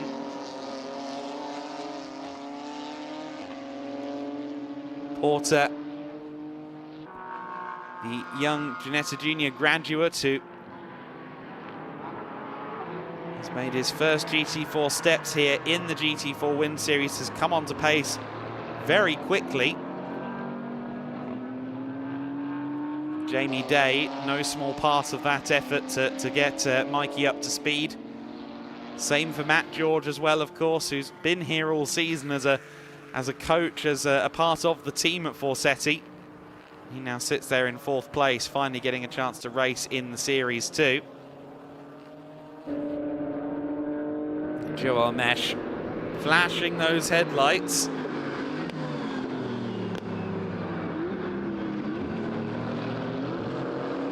Get the feeling as over the course of the next 8 minutes, there might be another move or two up the sleeve of Joel Mesh. We know that he wants those points. We know that he wants to finish second, more so than not finishing, but outscoring Forsetti Motorsport is exactly what he needs to do this weekend, and he knows it.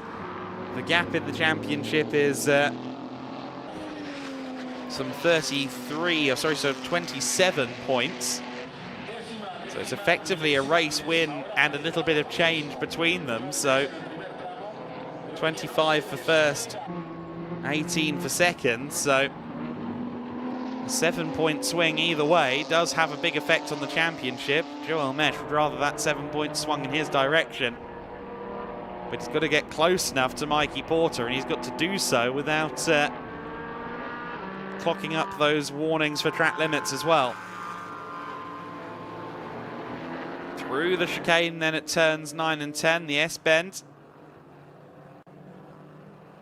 Turn 11 follows that. It's a very technical circuit, the circuit Ricardo Tormo. A lot of corners seem to blend seamlessly into each other, and of course 12 and 13, there's some nasty camber shifts and elevation shifts through that section that can send you out wide. You see how close to the gravel they come through 12 into 13.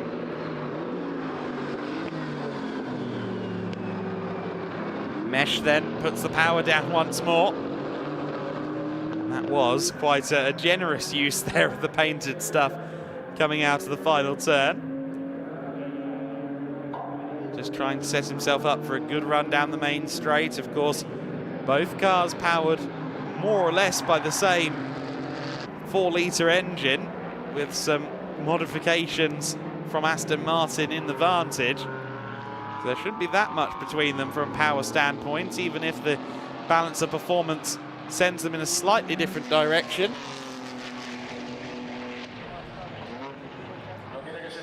Joel Mesh just waiting for his opportunity.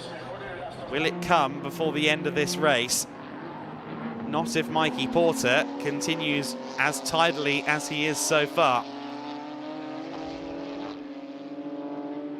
There's a safe drive at the moment from Mikey Porter.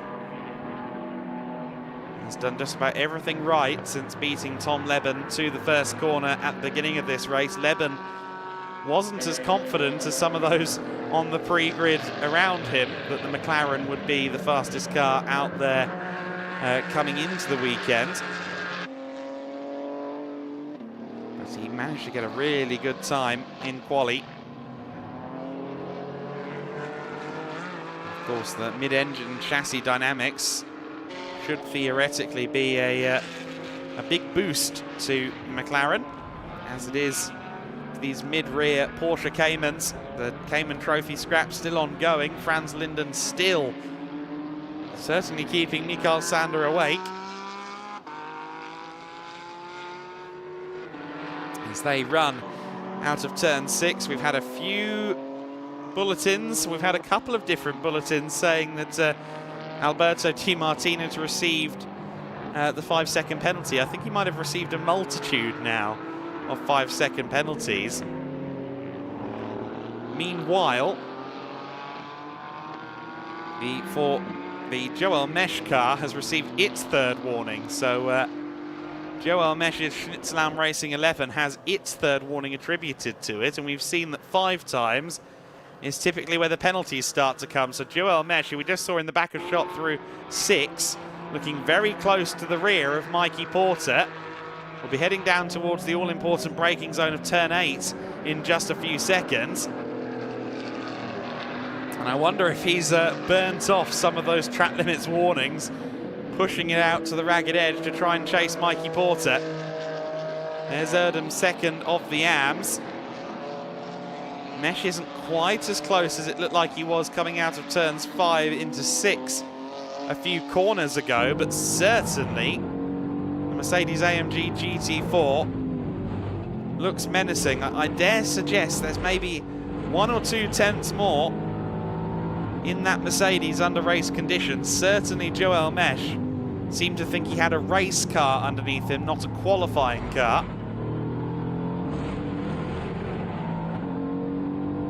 He's got to be careful not to run that wide consistently.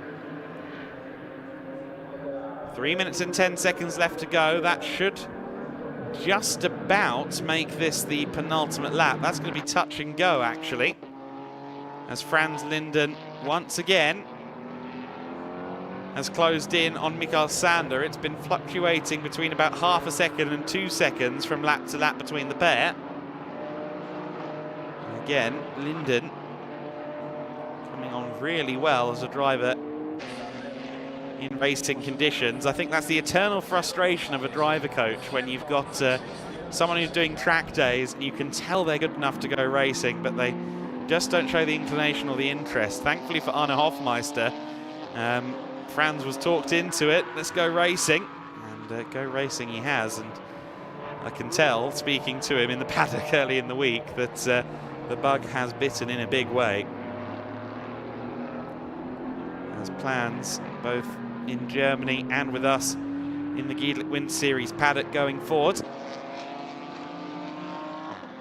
Joel Mesh, with 2 minutes left to go, if he has any plans to find a way past Porter, he's going to have to start using them pretty soon. The clock will hit the 1 minute 40 mark just as they come out to the last corner. The best lap of the race is a 1:39, mid 1:39.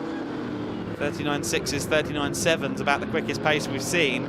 So this will be the final lap of the race. They start this time, so it'll be 1 lap between Mikey Porter and victory. 1 lap for Joel Mesh to spoil the party at Fassetti. Mikey Porter is yet to claim a race win in a solo sprint race. He's won as co-driver alongside Jamie, but Jamie Day will be willing on Mikey Porter. Those two working hard together. Mikey Porter is our race leader right now.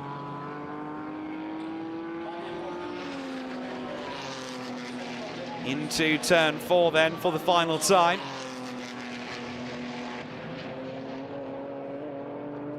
Mesh will be hoping waiting, seeking any way that inside line comes available to him, any way that he can just find that car length or two that he's missing there in second place. The Schnitzelam team have received a good amount of exposure from that rear view camera of Mikey Porter, but it's not the kind of exposure they want. They want to be ahead of the number 19. Just 4 more corners to go as they run through turn 11. Wind the power back up. Be careful not to tempt it too far onto that runoff onto that gravel as they run through 11. 12 and 13 is next. We've had another penalty come through, this time for Charles Dawson. We'll watch how that timing screen ping-pongs as they finish this race. But none of that's going to be a concern for Mikey Porter. He comes past the start-finish line with the headlights flashing. It's a victory for Mikey Porter in the GT4 Winter Series. Forseti have done it again, and for the first time, Mikey has done it all by himself. Joel Mesh taking second place, fought him every inch of the way. Leben and Matt George come home third and fourth place, and it will be Nigel Greensall on Team Barton Racing's first appearance in GT4 Winter Series that takes the Pro-Am win, despite the intense efforts of Linus Hahner and indeed Marcus Ickler over the course of that race. The 2 ME Motorsport cars will round out the Pro-Am podium. Am-Class win should go to Max Huber. I don't think he's got any penalties hanging over his head. He's crossed the line to finish 8th place alongside Charles Dawson. And in the Cayman Trophy class, as you can see on screen, Mikael Sander is just about going to do enough here. Franz Linden has more than proven his point, though, that he can chase down someone with as much racing experience as Sander. It will be Sander that wins in the Cayman Trophy. Christian Cohen will be 14th place. Sur Rennsport on their first appearance in the GT4 Winter Series. Willi Kuna will round out the finishing order. Cohen not quite on the level of some of the other GT4s just yet, but we'll see how he evolves. I think Christian fairly new to this this car, and Tim Peters alongside him, who has raced a lot in Belgian national competition, including the Fun Cup Series. He'll be in the car a little later on in the weekend. So, plaudits and congratulations to Mikey Porter, who claims the race win for Forseti Motorsport in the first race of the weekend in the GT4 Winter Series. Joel Mesh takes second place ahead of Tom Leben. Then it's Matt George in 4th place. Nigel Greensall takes a win for the Team Barton Racing squad in 5th place. Linus Hahner is next, ahead of Marcus Ickler in 2nd and 3rd in the Pro-Am class for ME Motorsport. Max Huber 8th, ahead of Charles Dawson, recovering from that spin. Under Erdem is next in 10th place, ahead of Alberto Di Martine. Despite his various penalties, Di Martine was 11th across the line, but I think he's retroactively been bumped down to 13th place because of the time penalties. Mikael Sander is next in 12th place, Franz Linden in 13th, and Christian Cohen in 14th place. Willi Kuna, your only other finisher, in P15. Just studying the rest of the timing screen in regard to penalties. I've noted that Di Martine has dropped to 15th in the last 13th in the last few seconds, but other than that, I think just about everybody else is where we would have expected them to be based on where they crossed the line. But certainly line crossing has been a hot button topic today here at Valencia. The track limits have been catching out a few. Mikey Porter, though, not putting a foot wrong in that race. And of course we get the interesting element now of watching how he performs in race 2 in the other car, which was driven by Matt George, of course. Matt George, who's there congratulating Mikey Porter as we speak. Tom Leben might feel a A little bit aggrieved that he was driven away from in that race after starting on pole position, but third place, still a good reward for Elite Motorsport. And I understand Chris is going to be ready to go. Yes, he is. He's there with Mikey Porter. So let's go down there. Cheers, Adam. Yes, I'm down here with winners for Forseti Motorsport and the man that was in the car, Mikey Porter. Mikey, that's now 5 wins for the season for you guys and a further increase in your championship lead. First of all, tell us your reactions. How did it feel to cross the start-finish line and add another win for the season? Yeah, it's great. Always good to pick up another win. My first win for the team individually. So, yeah, just a great feeling and yeah, can't thank the team enough. It wasn't made easy for you as well. Tell us how it was having that constant pressure from Joel Mesh behind. It obviously it's not easy for a whole half an hour having someone right on your bumper, but yeah, fair play to him. He stuck with me and kept putting the pressure on me. And a great start as well, managing to pick up the lead pretty much straight away. You timed the start straight away and then took advantage of a really good start. Talk us through the start from your perspective. Yeah, obviously it's just you have to react as quick as you can, and I got the better run into turn 1 and cut across the inside, and yeah, ended up first for the rest of the race. And we understand now you've got a really busy weekend ahead, of course. You've got 2 cars. Matt George here with you, who was straight away over to congratulate you. Looking forward now to being back in for more tomorrow? Yeah, yeah, obviously in the 7 car first thing tomorrow morning. And yeah, it's just always great to drive 2 cars, get as much track time as I can, really. Well, congratulations on your first individual win. We'll see you up on the podium. Cheers. Good stuff. Well, that's Mikey Porter getting his first individual win, as he mentioned, and that's a 5th win now for the number 19 car, which you're looking at behind me. Forseti Motorsport Championship leaders as they move further forward in that championship lead. Podium is getting ready up behind me. There you can see several of the drivers just getting ready to go for that. For now, though, we're going to go back up to Adam Weller in commentary. Thank you very much, Chris. Great to hear from Mikey Porter. As he said, first time winning solo in the GT4 Winter Series. And great to see him having a congratulatory hug, getting his plaudits from the team. And I understand we can now take a look back at some of the race that was. So then it is Porter from not pole position, but 2nd place as they ran down to the first corner. May as well have been pole, though. Brilliant start down into the first turn. The first of the elite McLarens, or the only elite McLaren this weekend, losing out towards the first turn, dropping to 3rd place. Some battles among the Pro-Ams and indeed the AMs. The NM Racing team, Mercedes-AMGs, getting into it with one another. Tom Leben briefly looked like he could have an answer to Joel Mesh, but Mesh would ultimately break away with Mikey Porter, and that would become a battle for the lead. Some great stuff between Di Martine and Huber, though, in the AM class fight. Of course, this scrapping, as fun as it was to watch, did bring Under Erdem into proceedings. So as Max Huber dove to the inside of Alberto Di Martine, Under Erdem saw it fit for him to have a go as well. Got to the inside line, a little bit of a tap, and was briefly 2nd in AM, but ultimately did finish 2nd in AM, but at one time was back to 3rd. Bit of yo-yoing between the NM cars and the big Razoon BMW. Nigel Greensaw, meanwhile, having started from the Pro-Am pole, had to work his way back past the ME Motorsport number 66 of Marcus Eckler, something he did achieve, but of course it got very physical and very close between the 2 ME BMs and the Supra at a couple of points in the race, particularly here with a little bit of a tag to the rear of the Toyota. But the Team Barton Racing crew will have their heads held up sky high after that first race, and certainly there'll be a knowing nod as Nigel Greensaw hands that car over to Harry Barton. Charles Dawson unfortunately had to recover from a spin, as we saw there, and still managed to get across the line in 9th overall. But for Jamie Day, he will be proud, as will the entire Forseti Motorsport team. Mikey Porter claiming that first win for himself individually within the GT4 Winter Series in one of the 30-minute sprints. Of course, Mikey and Jamie have worked together to win an endurance race on a couple of occasions, but this is their first time sweeping a solo race with Mikey at the helm.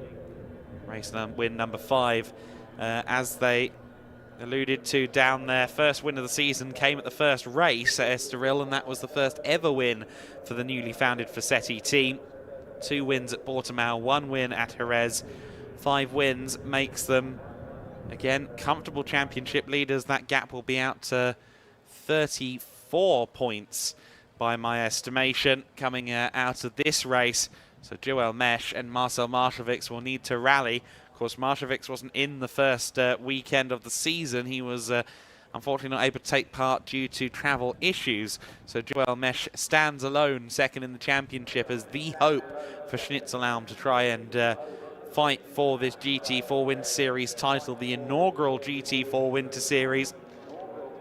We've got SRO presence in the paddock this weekend. It is an official SRO licensed series run here by Giedlich Racing on the Winter Series weekends. And for the teams, for the drivers, certainly being an inaugural champion is something that is always of immense interest. That first page on the history book is often the one that's turned the most after all. So it'll be Porter, Mesh and Leben on the pro podium. Greensall, of course, to the top step on his first attempt here at Valencia. I still can't get over the fact that Nigel Greensall has never driven here before under racing conditions. I almost want to go back on the history books and fact check that, because Nigel has the vibe of someone who has been absolutely everywhere. But he says it, so I believe him. Nigel with a fabulous racing background, and he and Team Barton Racing will now be preparing Harry Barton for his race tomorrow. Of course, it will be a 30-minute sprint and a 60-minute enduro for the drivers on Sunday in the GT4 Winter Series. Certainly not the last of the GT racing, though, for this weekend. We will see the GT Winter Series, of course, out on 3 occasions this weekend too. We'll see them out once today. So if you're there for the GT3 cars, then make sure you stay on till the end of the day. We've also got some fabulous TCR pre-season action to come in a few moments' time as well, after the podium celebrations for the GT4 Winter Series. And speaking to Under Erdem, he's delighted to be back in the paddock after having to miss a couple of events. I think he's shuffling his Rolodex, his calendar around a little bit at the moment to make sure he can come and play with the GT4 Winter Series grid again before the end of the year, and certainly a second in the AM class and a great battle with the 2 NM Racing Mercedes AMGs will only strengthen that desire to get back out there again. Of course, 2 very exciting circuits remain on the calendar once we leave Valencia. That is Aragon and Barcelona.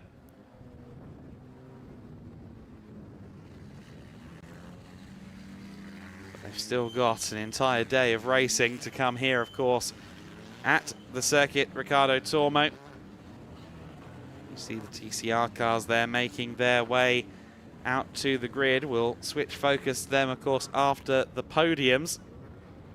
But 4 podiums to bring you from the GT4 Winter Series. Of course, the 3 driver categorizations, the Pro, the Pro-Am and the Am, as well as the Cayman Trophy guys.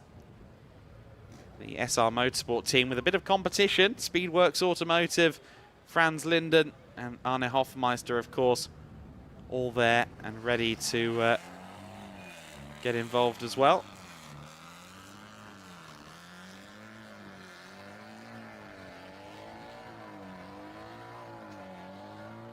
Absolutely wonderful conditions have been afforded to us on this Saturday.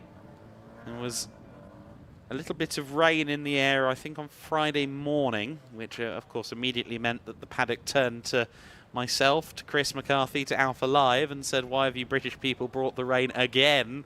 Thankfully, though, we've managed to absolve ourselves and the weather has taken a turn for the good on this Saturday afternoon. I understand Chris is downstairs. He might have grabbed himself another interview. Let's go down.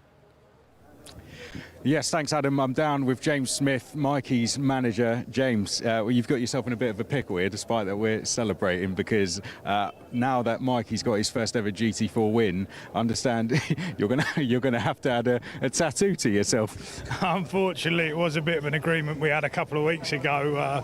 It was for him and Jamie if they won British GT, but somehow it managed to be revoked for this race. And it's going to be Mikey's choice, right? Sounds that way, yeah. What do you think he's going to go for? I wouldn't even like to guess, to be honest with you. It won't be good, whatever it is. Well, that aside, how proud are you of him? I am. I've worked with him for the last 4 years now, and that's been a long time coming with the work he puts into it. Well, we'll go back up to the guys, but there you go, Adam. We've got a first win for Mikey and a tattoo for James. Mikey Porter leaving his mark then in more ways than one. That's going to be a compelling story. Let's hope that's done by Aragon, so we can have a look at what the end result is of a teenager deciding what a grown man puts onto his body in the form of tattoos. It can only go brilliantly, I'm sure. Mikey Porter then excited to make that decision, I'm sure. He'll be excited to step on the podium too. Lucas Gajewski's waiting. Let's go down there. Absolutely. Thank you very much, Adam Weller. It's time for the second podium of the day and the first one for the GT4 Winter Series. And you can be excited. There is a very, very, very special story coming up in a minute about our winners for Forseti Motorsport. So let's call our winners onto the stage, and we start, of course, with Pro Class in GT4 Winter Series. And in third place for Elite Motorsport is Tom Leben. In second place for Schnitzelalm, Joel Mesh. And your winner for the first time in GT4 Winter Series for Forseti Motorsport, Mikey Porter. Well done to Mikey. So here we have the presentation of the trophies. Markus Gietlich, Jan Jörge and the Gietlich Racing organization presenting the trophies to our three winning drivers on the top steps of the podium. Tom Leben in third, Joel Mesh in second, and your winner for the first time as far as the single driver race is concerned, Mikey Porter for Forseti Motorsport. One very interesting story surrounding Forseti Motorsport, so I'm quite desperate to hear from Mikey in a minute. I'm just waiting for some of the pictures being taken, and then we need to speak to Mikey, because Mikey, first of all, congratulations from my end as well for winning for the first time in a single race in GT4 Winter Series. However, we need to speak about James, who is your engineer, I believe. Yeah, he promised me if I won, he'd get a tattoo of anything I wanted, really.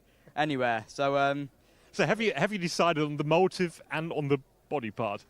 I'm not too sure yet. I've got to have a think, do some research, but yeah, he's definitely getting one. Any ideas yet? Maybe a picture of my face or something. If we meet again on the podium this weekend, and I'm sure we will, I need an answer from you. Is that okay? Yeah, no worries. Ladies and gentlemen, big round of applause. Your top three in pro class: Tom Leben, Joel Mesh, and Mikey Porter. Thank you very much.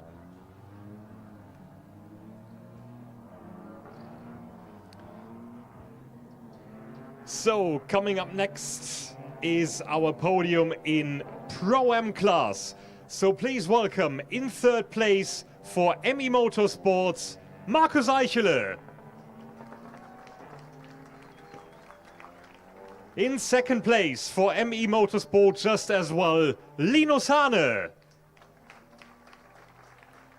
His first time on the podium in GT4 Winter Series. Same applies to the winner for the first time on the grid, for the first time on the highest podium for Team Barton Racing, Nigel Greensall.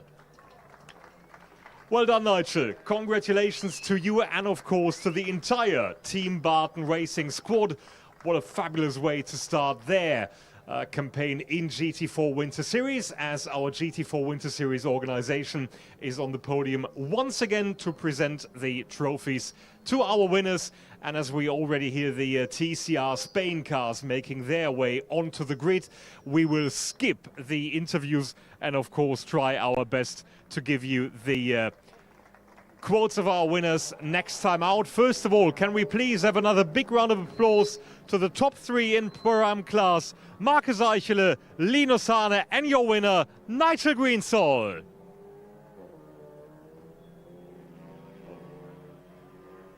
Thank you very much, guys. Well done. And we are very happy to see you back on the circuit tomorrow for the second set of races here in Valencia. Right, the M class is next with our third place driver starting to be on the podium. Please welcome in third place for NM Racing, Alberto De Martin.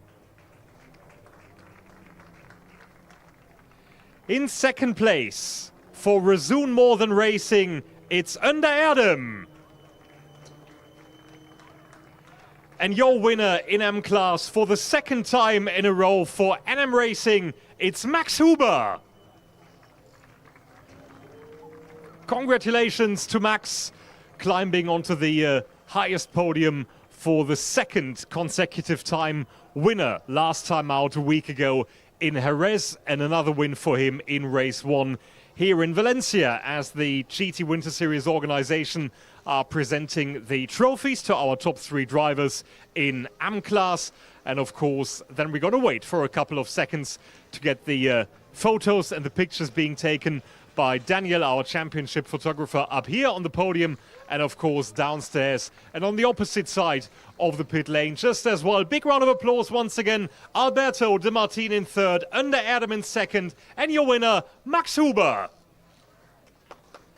Thank you very much. One podium is left to go, which is our Cayman Trophy class podium. So please welcome in third place for SR Motorsport, Willi Kuhne. In second place for Speedworks, it's Franz Linden. And your winner, once again for SR Motorsport, is Michael Sander. Congratulations.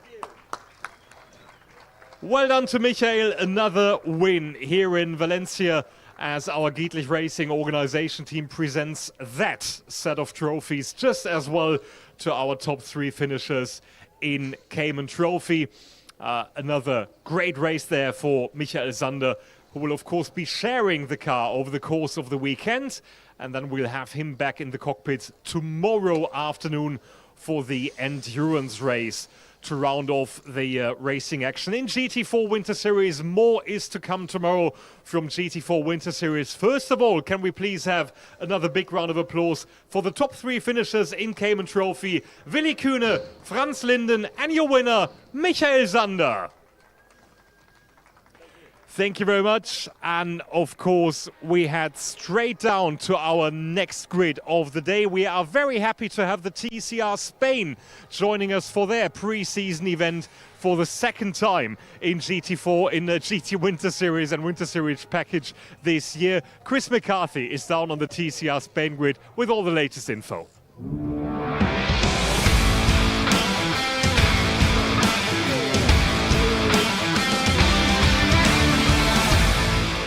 Welcome down to the grid, everyone. We're getting ready to go for the first race in TCR Spain. Got a very special guest with me down here. For you motorcycle fans, you'll know this man very well. This is Carlos Tatai, who raced in the Moto3 Championship, the Moto2 Championship. Now is recovering, of course, from the accident he had at Portimao and is looking to get into 4-wheel racing. Carlos, this is a very special place for yourself because you, of course, took a win here in Moto3. I'm sure the fans along the start-finish straight, some of you might have even been here that weekend when Carlos took the win. Carlos, how does it feel to be back? I mean, the atmosphere here on that weekend must have been absolutely exceptional. The picture you were showing me there, how special is it to be back? Yeah, also Valencia is always special, and after my accident I'm looking forward to be back racing. I would love to race in 4 wheels. I'm looking forward to it, and yeah, it's nice to be here in TCR Spain. It's a really nice championship. I really love it. So yeah, let's start. I need to start my projects from zero. I need to get ready for 4 wheels because it's my target, it's my goal. I love racing, I love engines, so I will hopefully I will be here soon. I know you mentioned you had that incident last year. When was it you started to get drawn to racing in TCR Spain, and what was it about the championship that brought you to TCR Spain? Well, when I was in the hospital one day, Alberto Vera, that is racing in rallies, also he's in wheelchair, came and showed me how he does it, and yeah, in this moment it changed my life. So I'm now looking forward to it. It was like 4 or 5 months ago when I started thinking about it, but I really was like more confident 1 month ago when I bought a kart. I'm also looking forward to being side-by-side on the Baja Aragon. So yeah, I'm starting step by step, looking forward to it, and hopefully I can be back racing soon. How close do you feel you are to getting back in the car and racing in TCR Spain? Well, I'm really keen on be back racing. I mean, I love racing, I love motorsport, so I'm looking forward to it. My mom, I think she doesn't like so much, but yeah, I love racing, so hopefully I will be back soon. It's inspirational what you're doing. Thank you very much for being here. We'll let you go and get a good space out in there for the race. I think everyone in the grandstand and with us on the roof, can we please give huge round of applause, please, to Carlos Tatai as he leaves the track now. Has done a superb job to come back with us from Portimao. Let's give him a round of applause. Carlos Tatai now as he leaves the circuit. He's done an absolutely fantastic job. Let's go over to the cars next. Eric Genet is going to be on pole position. Got on the podium last time out, and Eric Genet again is going to be back. Let's have one quick chat with him. He might be our only driver we get to speak to.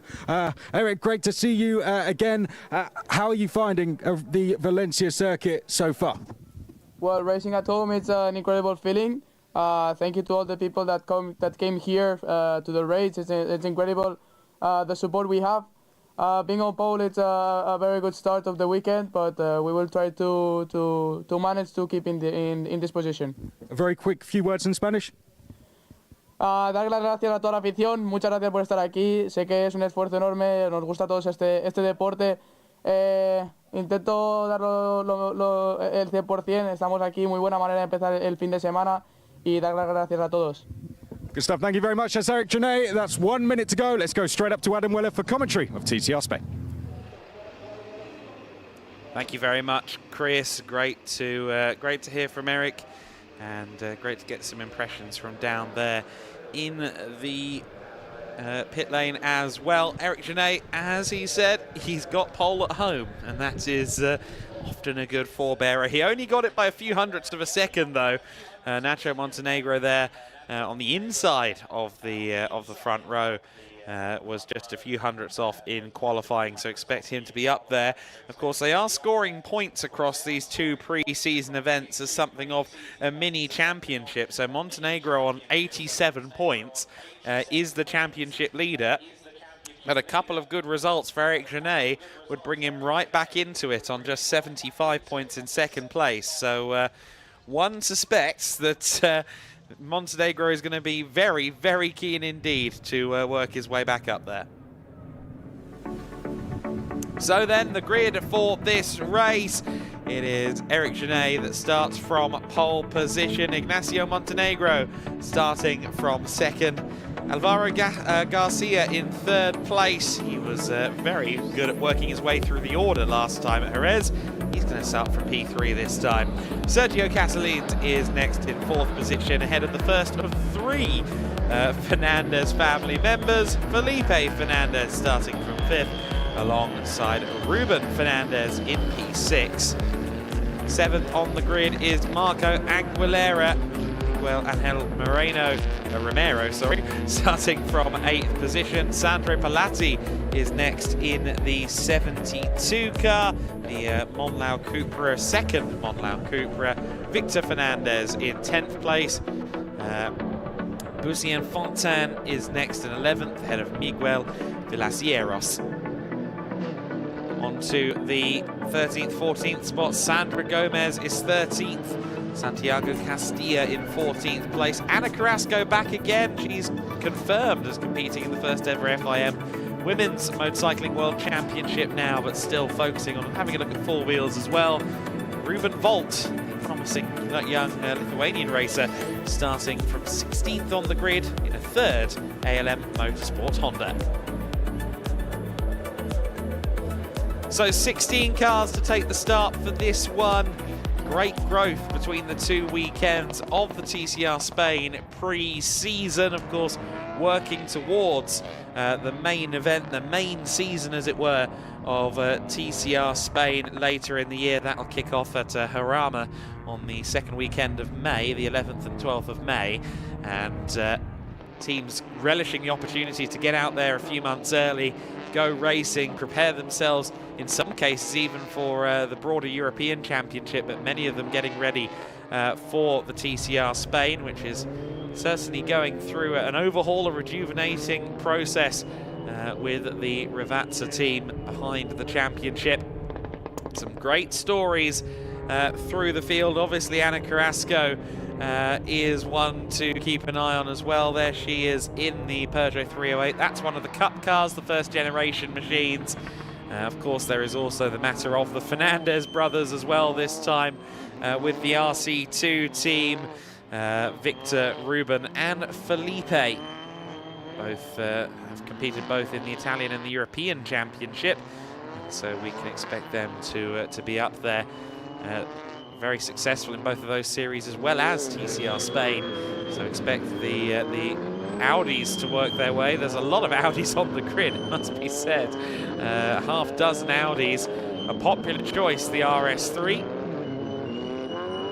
We've also got 2 generations of Honda. We've got the pair of Cupra Leons, the modern current generation Cupras. Of course, we've got the first generation Seat, or as they were Seat Leons, now Cupra Leons with the DSG gearboxes also on the grid too. A hearty mix of TCR machinery then. The TCR Spain pre-season event number 2 will have its first of 2 races in just a few moments. The flagman will go from yellow to green, the red lights will go on, and then it'll be a drag race to the line. Will it be Eric Janet or Nacho Montenegro that leads them into the first corner? Could someone like Garcia or Casalines get a good start from row 2? We'll have to wait and see who gets the best launch. The green flag is now waving, a little bit of a hold, but we are now getting ready to go racing.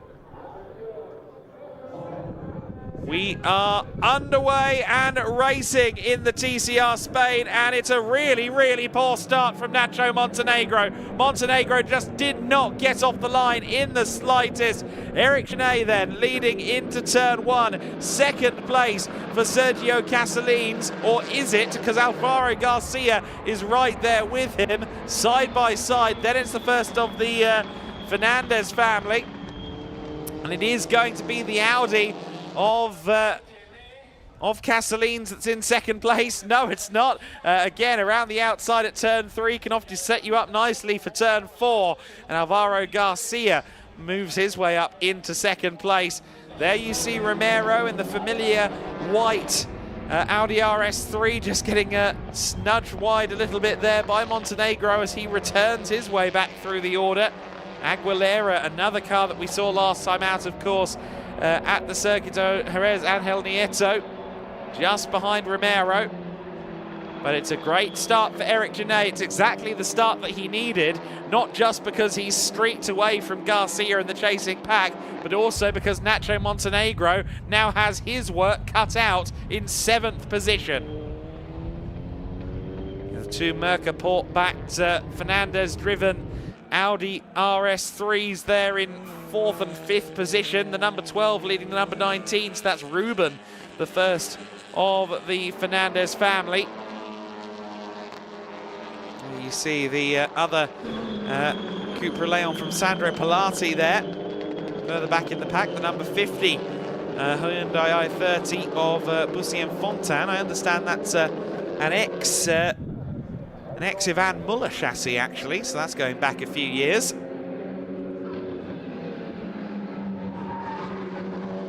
look at that lead at the sharp end of the order. Eric Genet 2.6 seconds faster, or 2.6 seconds clear at the front of the order.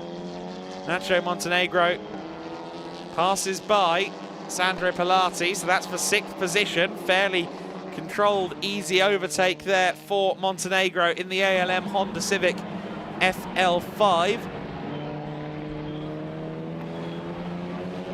First of the Cup cars in the field in this early stage of Generation 1 cars is Miguel Vallecieros in the Cupra with the DSG gearbox, just ahead of Ana Carrasco, who started well just behind him.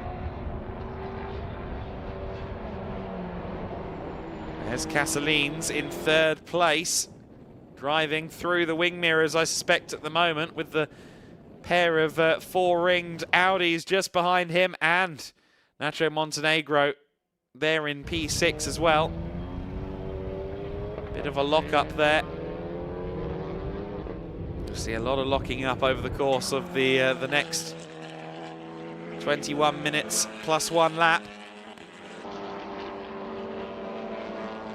All of these Audis are the latest generation car, the 2nd generation Audi RS3 LMS. Nacho Montenegro there dove to the inside line. Has he gotten through into 5th place? I somehow suspect he has. Yes, he separates the Fernandez brothers now. So it is Nacho Montenegro up to 5th position. Montenegro on the recovery drive then in the 23 car. There is the ALM Honda. Oh, and look at this big launch up the inside from Aguilera. Very, very solid overtake there from Marco Aguilera in the RC2 Audi. Pilati losing out again then. He's got to worry about Romero behind as well. Montenegro, meanwhile, really needs to climb up this order. Of course, Eric Genet has never been so excited to see an Audi ahead of a Honda as Montenegro gets the inside line of the number 12. That's Ruben Fernandez, and it looks like he is going to lose out here to Nacho Montenegro. The inside line at turn 8 usually yields results, and Nacho Montenegro gets up into 4th place. He's definitely made this a lot harder for himself than he would have liked with the missed start at the beginning, but already knocking on the door of a podium. He's gotten past the pair of Fernandez Audis. The next target, the number 10 car. Of course, that is also an Audi RS3. This is the machine of Sergio Casalines. Casalines of Volcano Motorsport.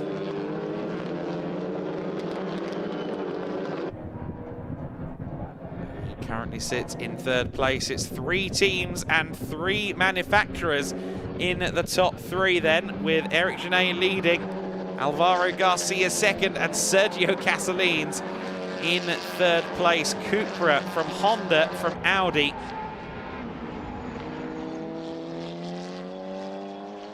There is the Fernandez scrap then. Ruben and Felipe swapped places from where they were on the grid. One has gotten ahead of the other, but one suspects that's not going to be taken lying down, to say the least. The Fernandez family always like to have a tussle when they're together out there on circuit. Of course, it's also worth mentioning the junior classification as well. We'll touch base on that a little bit more as this race progresses, because I don't think Nacho Montenegro is going to give me the time to give you the class leader there. He is right on the back in the battle for 3rd position. There's the Cup class then, and it is very closely contested at the moment for 2nd place. Ana Carrasco with Santiago Castilla and Sandra Gomez just behind. So the 2 female racers in the Team VRT Peugeots sandwiching the Generation 1 Cupra, but Carrasco with a bit of a lock-up there. But you can see the progression from last weekend to this weekend. Anna's cutting a more confident figure in the car. and looks a lot more aggressive, a lot more willing to fight for those positions rather than yield. And that's all part of the development process as you take to a new discipline of motorsport. Well, this battle continues on. Montenegro less than half a second away from third place. Sergio Casalines is going to be driving through those rear views. Of course, there's another ALM Motorsport car just ahead of him in the form of Alvaro Garcia as well. Garcia can't afford to put a foot wrong, lest he end up involved in that scrap and making it a three-car fight for second place. Castilla looks like he's a little bit faster than Ana Carrasco at the moment, getting some good runs out of those corners. Well, Sandra Gomez, perhaps unwittingly, is making life a little bit easier for Ana Carrasco by also pressuring Castilla. Santiago's on the offensive and the defensive all at once. It's a little bit like juggling sharp objects. But that cup class battle is going to be one that I think is going to rage all through the weekend. Through into third place has gone Nacho Montenegro. Knew he wasn't going to stay there in fourth place for too long. Montenegro and Genet have been the class of the field this weekend, it must be said.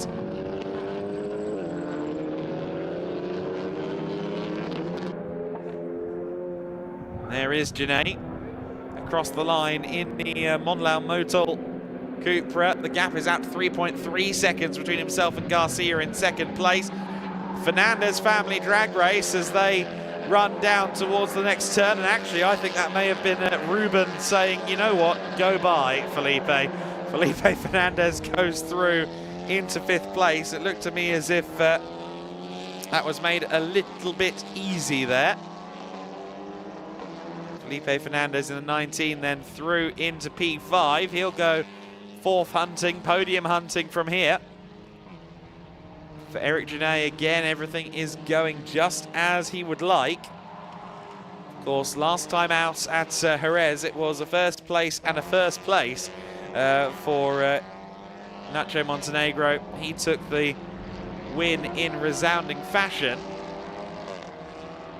However, Genet finished second and third, so he needs really Montenegro to finish in a similarly non-top two fashion. He could do with Montenegro being third or lower, really, to have any shot of securing a championship here in the TCR Spain pre-season. A bit of a lock-up from further ahead as we look at this battle from for eighth place. Sandro Pilati with Miguel Angel Romero and another of the Audis, the other of the Fernandez Audis, as a matter of fact, Victor Fernandez just behind him. Then it is the RX Pro Racing Hyundai of Lucien Fontaine. Oh, and that's a bit of a wide line there from Pilati. I don't think you can give Romero that much of an opportunity and live to keep your position. It's side by side as they run down the straight. The Audi with the inside line, surely that's going to give Romero the opportunity. Bit of a out there line from Victor Fernandez as well. And maybe that puts off Sandro Pilati just a little bit. Romero ends up securing the position, then Romero up into eighth place. And Fernandez now getting into it with the Hyundai. Side by side between the two of them, the 50 car of Lucien Fontaine, then up another position, up into 10th position. Into the top 10 goes the sole Hyundai on the grid. While this is going on, the last lap across the line for Nacho Montenegro was the fastest of the race, so he's going hunting for his teammate Alvaro Garcia. Going back for his position that he lost less than a lap ago is Sandro Pilati with a big dive down at turn 8. He's gotten past Romero there with quite the block pass. No chance of you turning in through into 8th place once more. Something tells me he's not going to be able to shake this pressure. Romero Now also, of course, Fontaine equally looking quick in the rearview mirror. We've had some track limits warnings, you'll be unsurprised to hear. We've had a few of them handed down already. I don't think anyone has got a penalty just yet, but that may well be something to consider as well. In fact, the car 41, Victor Fernandez, has been handed a 1-second penalty, but that's for a 4th warning. Romero then closes in once again on the back of Pilati, the Italian driver. The bronze and dark blue Cupra has been in the midst of battle so far. There are the 2 ALM Hondas then, 2 of the 3 ALM Hondas. In fact, we didn't get to see Ruben Volt take the start, so we are down 1 of the 3 scheduled cars. I know that Ruben was struggling with a mechanical gremlin this morning, so perhaps we may have to settle for 2, at least for this race. Hopefully Ruben Volt is present before the end of the weekend. So Alvaro Garcia will now have 2 on his shoulder, 1 telling him, go for it, let your teammate through, do the right thing for the team and the championship, and then he'll have the other side of him saying, actually, I want some positions, thank you very much. I want to prove that I can beat someone who has taken championship glory in TCR before in the form of Nacho Montenegro. But not quite close enough for a move yet is Montenegro. Give it maybe 3/4 of a lap, maybe less, and he'll be right there. Turn 8 is a good overtaking opportunity, and it does seem that Montenegro has that car hooked up very nicely for the first sector that precedes it. So let's see if the opportunity comes in the next few corners. 2nd generation Civic versus the 3rd generation Civic. Meanwhile, the Hyundai still just ahead of Victor Fernandez. In fact, Fernandez got back past for 10th place for a little while, but that's switched again. So Bussy and Fontaine may have put a foot wrong somewhere. We have started to have some time penalties through. Ruben Fernandez with a 5-second time penalty for 6 times exceeding the track limits. So they are starting to come in. And they will start to get bulky if people continue to push the limits of the defined confines of the circuit Ricardo Tormo. Back of shots, I see that there's been some shifting among the cup battle by the looks of it. Velacieros still well ahead at the sharp end of that order. I think Castilla has lost out to Sandra Gomez as well, so the cup class battle has shifted somewhat. It's now 2nd and 3rd place for the 2 Peugeots within that classification. There's your class leader, Miguel Velacieros. Very close for 2nd place though overall as they head into turn 2. Alvaro Garcia and Nacho Montenegro were very close across the line. Let's see if Montenegro has gotten through. He has, but he's letting his teammate back past. I wonder whether there may have been a little bit of a moment between the 2 of them that Nacho Montenegro felt he needed to self-police, because he's allowed Alvaro Garcia back through. And now he dives to the inside again at turn 6. Montenegro then through into 2nd place. He's already been ahead once on this lap, but this time it looks a little more definitive unless Alvaro Garcia can make the move.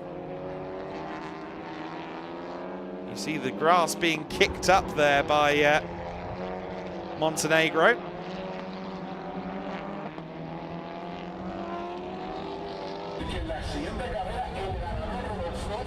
Montenegro then, how far back is he from the race leader? I think the answer is somewhere in the 3-second region. Looks like about 3.2 seconds on the timing screen and on the graphics there, so certainly with 8 minutes left to go, that's quite the order. And I think if Eric Genet is doing any kind of tyre preservation, any kind of cruising, he's going to have to stop now, because Montenegro has already proven that he can come back from behind and win a race in the TCR Spain pre-season. He's already proven that he can win a championship over in South America in TCR as well.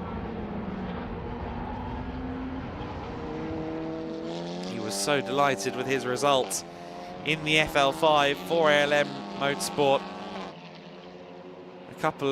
a weekend ago. A championship that takes place over the course of an 8-day span, the TCR Spain pre-season. We crammed 4 races into that time, and well, certainly the current hot favourite is championship leader Nacho Montenegro.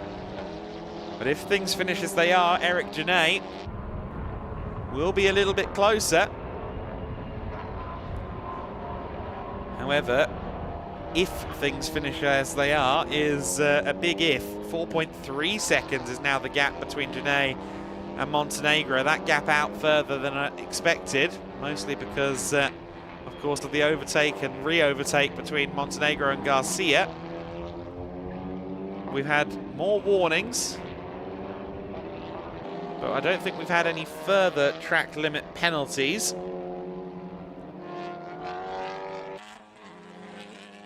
They are coming in thick and fast on the message board from Race Control.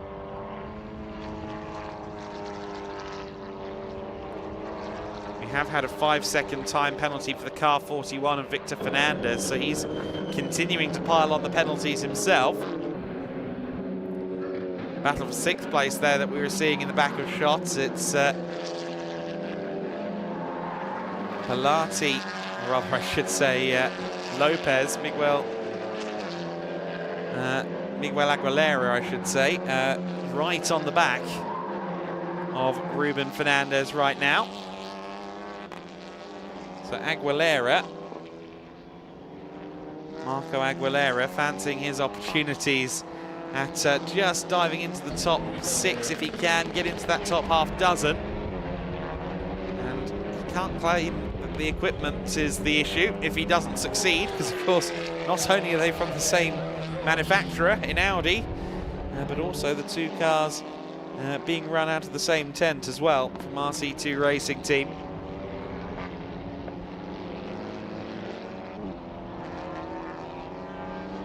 They power through 7 and into turn 8 then. And Aguilera not close enough yet for a move. They look to be fairly equidistant in terms of pace. Meanwhile, the forever battle between Pilati and Lucien Fontaine. Looks like there's been a change there. Fontaine with the nose ahead, heading towards turn 8 with the position gained coming out of turn 8. And Sandro Pilati now has Victor Fernandez for company as well, albeit we know that Victor Fernandez has some penalties to contend with. It looks though that Pilati is struggling a bit here. That's a slowing Cooper if I've ever seen one. The light's turning off the car as well. Is he in the process of trying to get that car turned on and off again? He's disappeared from the back of shot. So the 72 of Sandro Pilati is in trouble. Pilati slowing down. We've got yellow flags at turn 12. Is that because the car is fully stationary? There isn't much elevation change on this circuit, but he's found himself stuck at a point of the circuit where you need power to get you up the hill. And unfortunately, Sandro Pilati is stuck. Now with 3 minutes and 35 seconds of this race left to go, I do wonder how this one will be dealt with. Will they cover it under local yellows so we get to the checkered flag at full race speed? Let's wait and see. Double yellows down at T12 confirmed on the timing screen for Eric Genet. He will be approaching the double wave yellows for the first time. That's off the racing line, thankfully, but he'll be aware of the car in its current resting position. Certainly not an ideal place for Sandro to be. We've also had Miguel Romero into the pit lane as well. So Romero, who was getting into it with the Fernandez family at one point, has sadly ended up in the pit lane too. So a few issues befalling a couple of the cars in the closing stages of this race. We've got 2 minutes and 35 seconds left to go, plus 1 lap. I think that ultimately works out as 3 to go in total, including the lap they're currently on.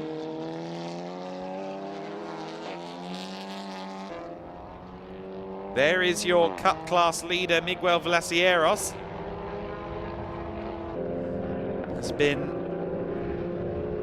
very, very rapid indeed in this race, and is some 14 seconds clear of his closest competitor, Sandra Gomez, who has moved past Ana Carrasco. So Gomez a little way off the pace of this car. In fact, exactly a second, a second and 200ths off the fastest lap of the race from this man Miguel Vallecieros. So 24 car on its way to a Cup win here.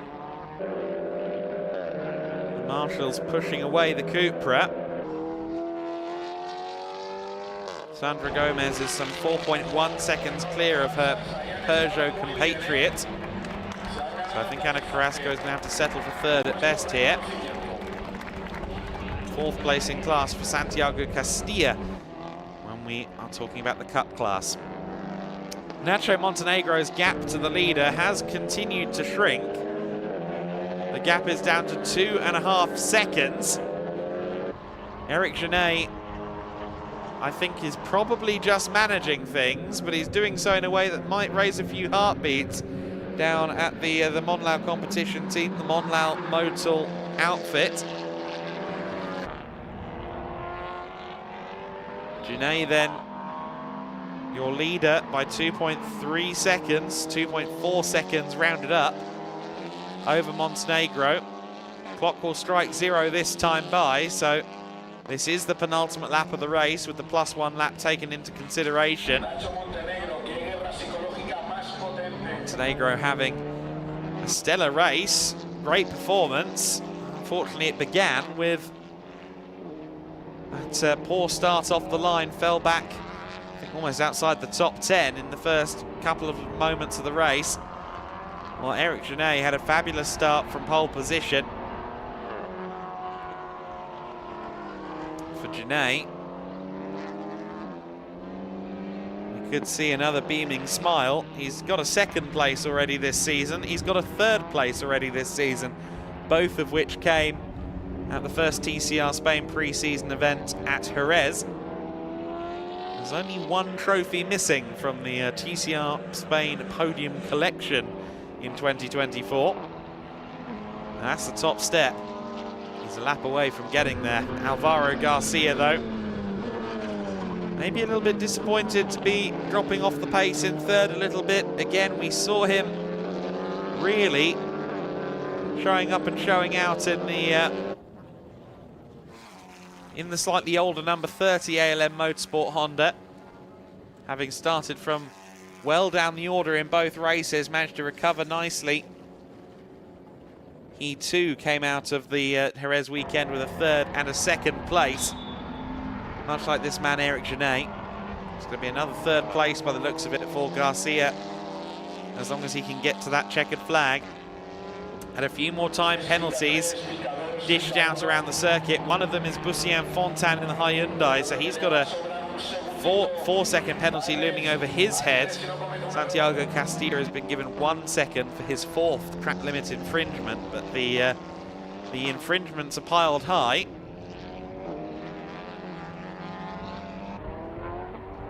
The gap is shrinking between the top two, down under 2 seconds now. And Nacho Montenegro, unfortunately, hasn't quite done enough to fight for that win. He has, however, once again shown that he is potentially the quickest driver out there. that said, the fastest lap of the race belongs to this car, the Cupra from Monlau competition. Monlau Motul, just a few corners away from celebrating with Eric Genet. Turns 13 and 14 await. This is turn 13, the long sweeper. Straighten the car up momentarily to the outside line as you approach turn 14. Eric Genet has done everything absolutely right in the first TCR Spain pre-season race of the weekend, and he claims his first win of 2024 in resounding fashion. A great result for Eric Genet. Nacho Montenegro takes second place. Alvaro Garcia takes third. Genet moving into TCR this year. I believe this is his very first touring car win. Great result for Genet. Castellins takes fourth. Fifth place for Ruben Fernandez. Oh, sorry, Felipe Fernandez in fifth place. Ruben in sixth place. Marco Aguilera in seventh. Coming across the line now in eighth place is Victor Fernandez. But here comes your cup winner. We seem to have lost Lucien Fontaine to the pit lane on the very last lap of the race, so I think something might be wrong with the Hyundai.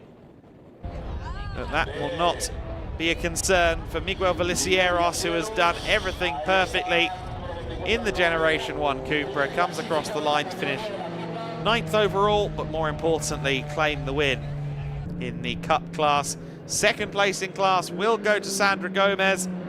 She leads Ana Carrasco across the line. The two Team VRT Peugeots finished second and third in class, ahead of Santiago Castilla, who at one time was sandwiched between the two Peugeots, but ultimately finishes off the podium in the Cup class.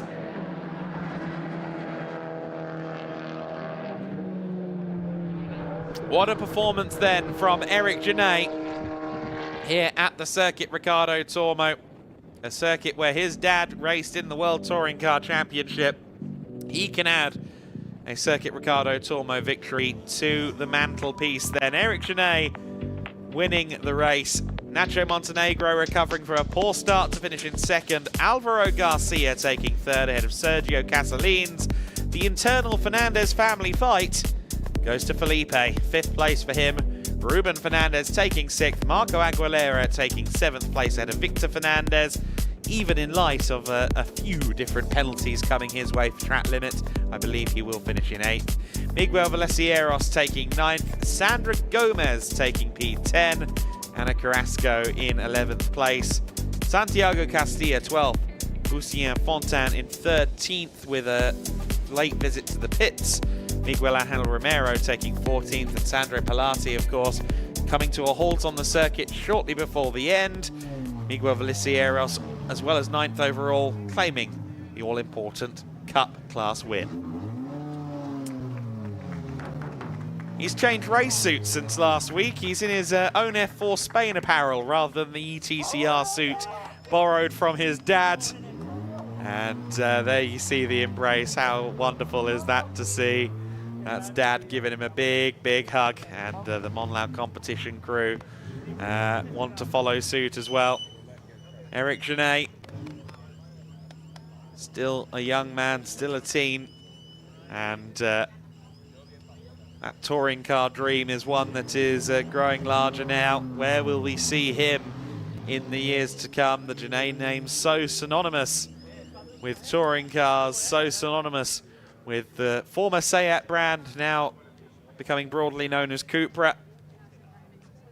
And Eric Genet takes the hands device off and will begin his debrief in Espanol, but I believe we will also hear from him in English with Chris McCarthy. Of course, we heard from him on the pre-grid. He seemed to be optimistic, and that optimism is justified now that he has reached the top step.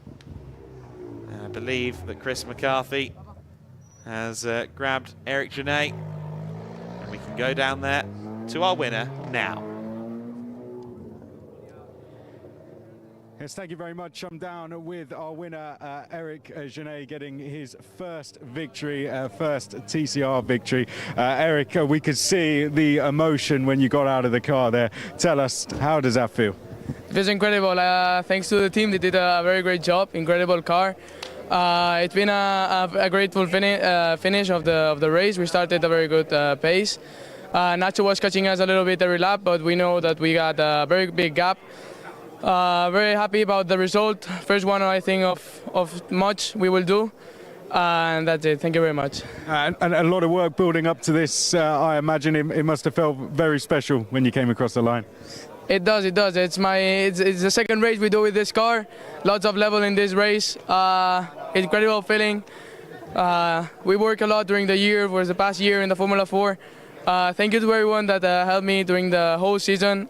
Thank you to my parents, to my family, and also to my girlfriend.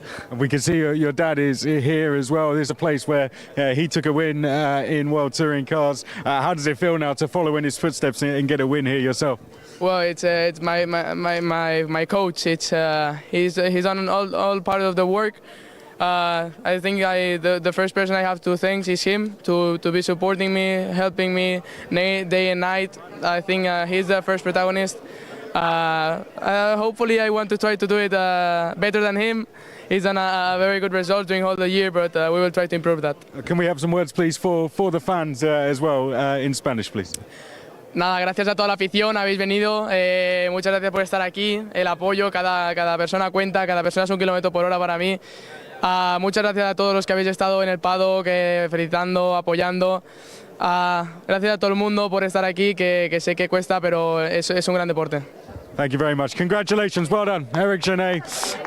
Adam, there's going to be plenty more celebrations down here, as you can see. There you can see heading over Eric Genet getting ready for the podium now. He did thank his girlfriend, and I think that's where he was straight over to. They're heading up to the podium. Lucas is getting ready up there. Let's go back up to you now, Adam. Thank you very much, Chris. Yeah, great to see Eric supported by his loved ones, principally, of course, his father, Jordi, who raced here in 2005 and won in the World Championship. Let's look at Eric Genet's win in TCR Spain pre-season. It was a great start from him, not so much for Nacho Montenegro, though, from the front row of the grid. It was Garcia second place then behind Eric Genet in the early stages, but only momentarily. The Audis, at least quick starters, but would soon fall back behind the Honda. Casalines was second for a few meters at least. Nacho Montenegro began the process of working his way back through the field there, just getting past Sandro Pilati. Some great battling in and around Bussian Fontane's postcode in the Hyundai i30. Sadly, he would not finish the race. And some great overtaking further back as well from Aguilera in one of the many Audis out there, one of the many RC2 Audis out there on the circuit. The Cup battle was very intriguing. Ana Carrasco was second place at one time. She would ultimately finish third behind her teammate Sandra Gomez. Meanwhile, it was working through the order for Montenegro. It was falling through the order, unfortunately, for Sandro Pilati, and we would soon see potentially why he was struggling for pace in the second of the Monlau Cupras. Did, though, go back on the offensive up against Romero. Big dive at turn 8 and would briefly be back up into the top 10. Neither Romero nor Pilati, unfortunately, reaching that checkered flag. Montenegro got through briefly, but allowed Garcia back through. Didn't quite see why he allowed Garcia back through, but just a few corners later, Nacho Montenegro pulled the pin definitively, moved up into second place. Before the race was over, though, a couple of dramas, one of them for Pilati. Great result, just an easy drive home for Miguel Vallecieros on his first appearance of the season, a win in the Cup class. But for Eric Genet, a very important moment, 19 years after his father won here in 2005 in the World Championship. Eric Genet crossing the line to win the race in TCR Spain, and a Cup win for Miguel Vallecieros. Car's done a good job, gets a pat from Eric Genet, and the Monlau team, the Monlau Motul team, will be ecstatic, and they'll celebrate not that long into the night, though. because they'll be doing this all again in the morning for the final race of the TCR pre-season taking place this February across the Jerez and Valencia circuits. That will narrow the gap in the championship between the two drivers, between Montenegro and Genet, but it will still be Nacho Montenegro in the pound seat in the championship. He will have lost 3 points for finishing behind Genet in qualifying earlier today. He will have lost a further 5 points for finishing second in that race. But the gap will still just about be in favour of Nacho Montenegro. But a 12-point gap, I believe, would now be a 4-point gap, if I'm not mistaken, in the championship in Valencia. So we'll have to see quite how this one unfolds.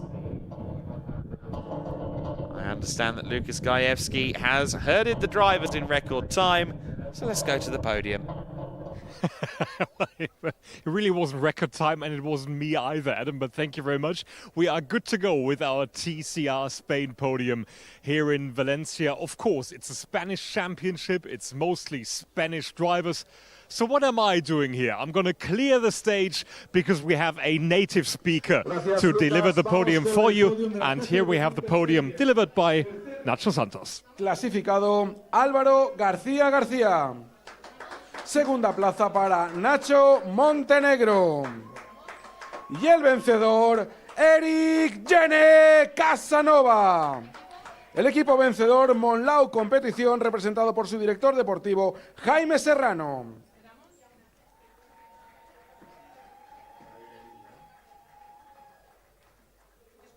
Escuchamos en honor del vencedor el himno nacional.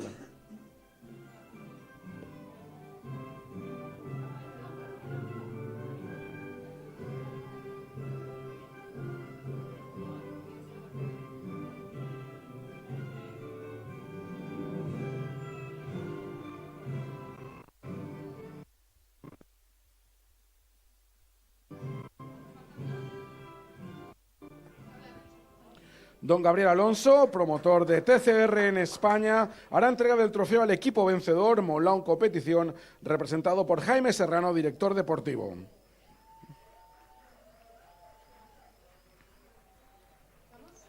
Don Mauricio Slaviero, promotor de TCR en Brasil, hará entrega del trofeo al tercer clasificado, Álvaro García García.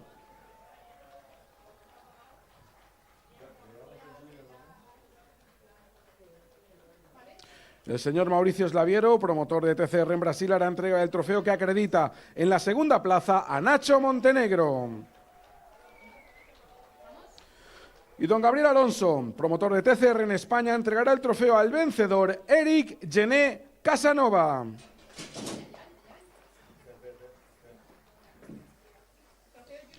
Y también don Gabriel Alonso entregará el trofeo como mejor junior a Eric Gene Casanova. La fotografía para el recuerdo de los tres pilotos, los dos españoles y el piloto argentino en esta carrera de TCR. Y ya después de las imágenes para el recuerdo, ahí los tenemos a los tres en el escalón central del podium, junto al representante de Monlau Competición. Esas imágenes en lo alto del podium del circuito Ricardo Tormo. El momento de celebrarlo con el cava. Vamos a ver quién es más rápido de los tres. Si es que se deciden. Hoy se han quedado los mecánicos esperando la lluvia.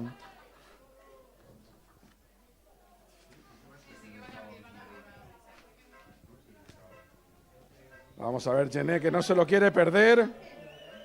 No se lo quiere perder Gene. Ahí lo tenemos celebrando. Rompiendo el maleficio. Dicen que si no celebras no vuelves a subir.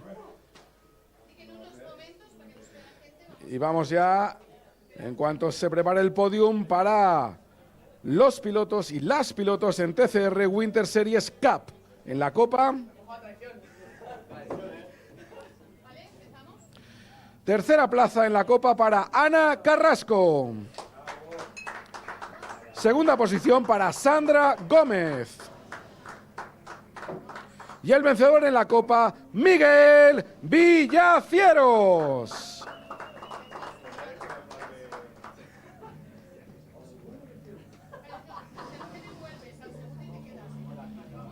Don Mauricio Slaviero, promotor de TCR en Brasil, hará entrega del trofeo a la tercera clasificada, Ana Carrasco. Mauricio Slaviero, promotor de TCR Brasil, entregará el trofeo a la segunda clasificada, Sandra Gómez. Y don Gabriel Alonso, promotor de TCR en España, hará entrega del trofeo al vencedor en la Copa TCR, Miguel Villacieros.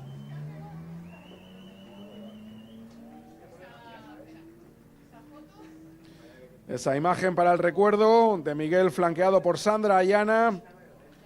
Los tres primeros clasificados en esta TCR Winter Series en la Copa. La fotografía, esa imagen.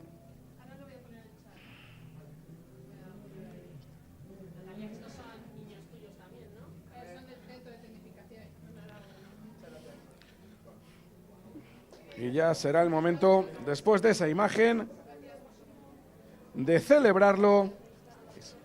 No veo la tele. En el podio. Vemos allá a la motorista Ana, junto a Sandra y junto a Miguel. Bueno, vamos a seguir con el horario, que nos quedan todavía carreras para la jornada de hoy.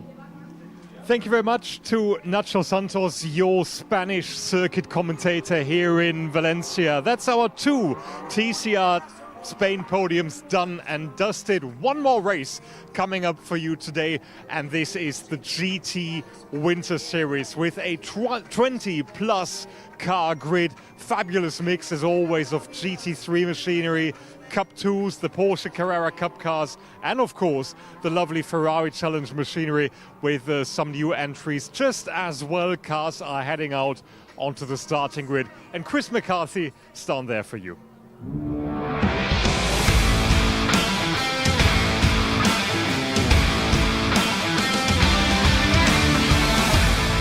Welcome down to the grid for the final time today, everyone. We're getting ready to go for GT Winter Series Race 1. We've got our GT3 cars coming down, our Cup 1 cars coming down, those Ferraris. We've got the Cup 2 Porsches coming down as well. And Cup 3 returns this round as well. Team 52 bringing that entry to us. There we can see now what is becoming the familiar view if you've been with us for the entire stream. The very, very long run down towards the first corner, and behind us, right on cue, we have our pole sitters pulling into place. This is going to be the Haupt Racing team, Finn Wiebelhaus coming into queue. 2 wins and 2 pole positions so far for this team, and that all happened at Portimao. So they haven't been with us at Estoril when we began the season, and they were not with us last time out. So in the one round they have been with us. They have always been off the podium. Great to have them back, and they're going to be looking to keep what is a 100% podium record going. We'll try and have a chat with Finn when he's had a chat to the race director. Johnny, we'll stay where we are for now because we've got a busy grid ahead of us, and starting alongside him, if you step backwards to me, Johnny, have a swing round, we can see our safety car is going to be here, but coming alongside him will be second place on the grid, SSR Performance. Nicky Team is going to be in the car for them. Nicky Team, he's racing just about everything. He's won the Porsche Super Cup, FIA World Endurance Championship, 24 Hour of Le Mans class winner as well, and he's going to be out for SSR Performance, who bring with them a fantastic lineup. Behind them we've got Team Jus as well, who bring the Porsche 992 GT3R. Great to have them with us. Behind that, Juta Racing, who bring the Audi R8 GT3. So we've got some new manufacturers joining us with this time, 3 new manufacturers to be exact. SSR Performance bring the Lamborghini Huracan. That's going to be on its way down to us very shortly. I believe Finn Wiebelhaus is now free, so let's go and speak to him, and then we're going to make our way down the grid. In fact, he's being spoken to. There we go. So let's have a wander down. We'll come back in this direction very shortly. Here we see pole position coming in, Johnny. There is Nicky Team. We'll come back in this direction as we have to come back anyway to get off the grid in this direction. Here is Team Juice. Michael Kapfinger is in the car for them. I'm going to see if I can dive in and have a chat to Michael, who is in the Porsche 992 GT3R. Great to have you with us. How are you enjoying the weekend so far, driving Valencia? Yeah, that's my second time now racing in a GT3 car at a race weekend. Yeah, the preparations are going really well, and we can compare us with, for example, Nicky Team. He's a really good driver in the SSR Performance Lambo, and it's like a really good reference also, and the competition is really good here. Yeah. Great variety of cars as well, isn't it? Do you think you've got an advantage in places around here? Sorry? Great variety of cars. Do you think you've got an advantage in places? Well, I hope we can go on the podium here.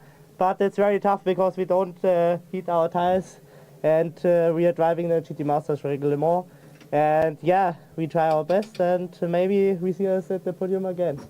Great insight. Thank you very much for speaking to us. Okay, let's swing across the road and speak to Halps Racing Team, who are going to be third on the grid. They bring a new entry this time. Of course, they're on the front row.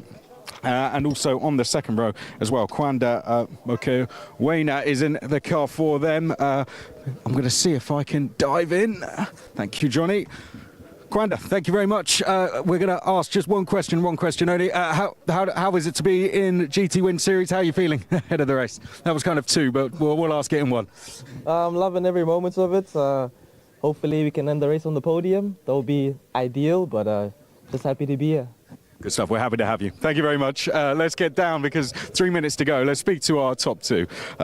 We've got our GT3 cars filling the front 4 rows, and then they fill half the top 5, 6 rows as well. Finn Wiebelhaus, great to have him back. I'm going to see if I can dive in. Finn, great to have you back again on pole position. Think we can keep this 100% podium record going? Add to those wins we got in Portimao? Hopefully. Let's see. Good stuff. Very short answer. A long run down to turn 1 as well. How do you think you'll fare against the Lambo? Let's hope for a good start. Obviously, I'm the pole setter. I can control the pace, but we have a very experienced driver on my side, so it will be quite difficult. Let's go and speak to that experienced driver. Thank you very much, Nicky Team. I'm going to try and dive in and speak to Nicky Team. Great to have Nicky with us. Nicky, I'm going to see if I can quickly dive in. He's getting some things sorted. And Nicky, you've raced in just about everything. Great to have you in the GT Winter Series. How are you enjoying the week so far? Yeah, I can't complain, boss. There's worse things in life than sitting here in a Lamborghini in Spain and gonna do a good race here. So as long as you guys have fun, that's the most important thing. But yeah, for us, it's obviously a very good preparation for the season coming up. Good stuff. Thank you very much. We said only one question only. 1 minute only. Quick ad break, and then we go live.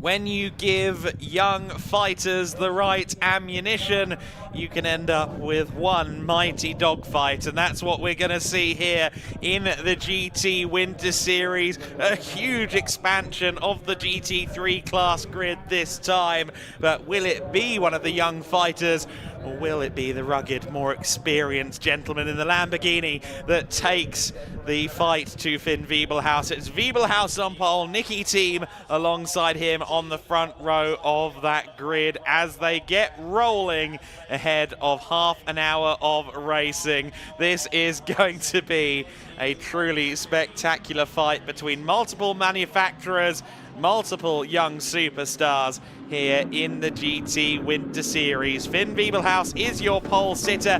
Nicky Team alongside him. Kwanda Mokoena, the second of the Halpt Racing Team Mercedes, will start from third place, Head of team used by Twin Bushes, Mikael Kapfinger, just his second appearance in a GT3 car. Jamo Hartling, also pretty new to the world of GT3. He starts from 5th place, and he'll be looking for a podium, claims some fast scalps ahead of him. Equally, Lucas Sundal looking for a good result. He is in the first of the Utah Racing Audi R8. Arunas Gikauskas is next in 7th place alongside Martin Kazmarski, a race winner last time out at Jerez. Uwe Lauer starts from 9th. Hubert Darmetko is in 10th place. Then it's Thor Haugen. Joachim Bolting alongside him. The first of the Cup 2 cars there is Hubert Darmetko, second in that class Joachim Bolting. Leandro Martins in the former Kapfinger Porsche for Racar Motorsport starts 13th place alongside Igor Klaya. Marcel van Berlo, the father of noted superstar racer Glenn van Berlo, is next. Then it's a 69 car of Mikhail Bodges in 16th place. Przemysław Biankowski in 17th. Yves Goddard in 18th place. Petros Makris and Frank Kivitz on the back row of the grid. They are the two Ferrari 488 Challenge Evos. And Maciej Zizowski, a non-starter for this one. He'll be here for race 3, the Enduro coming up. So then, 30 minutes of racing in race 1. The sprint race here, no pit stops to worry about, nothing but racing. It is going to be a mighty moment when all of these cars launch off towards the first corner. Finn Wiebelhaus, who'd impressed everybody with 2 wins on the Sunday at Portimao in his GT3 racing debut. He has Nicky Thiem, who has done more GT3 miles than most of the grid combined, I imagine. Thiem, an Aston Martin factory driver, of course, has already confirmed to be doing DTM in the SSR Performance Lamborghini.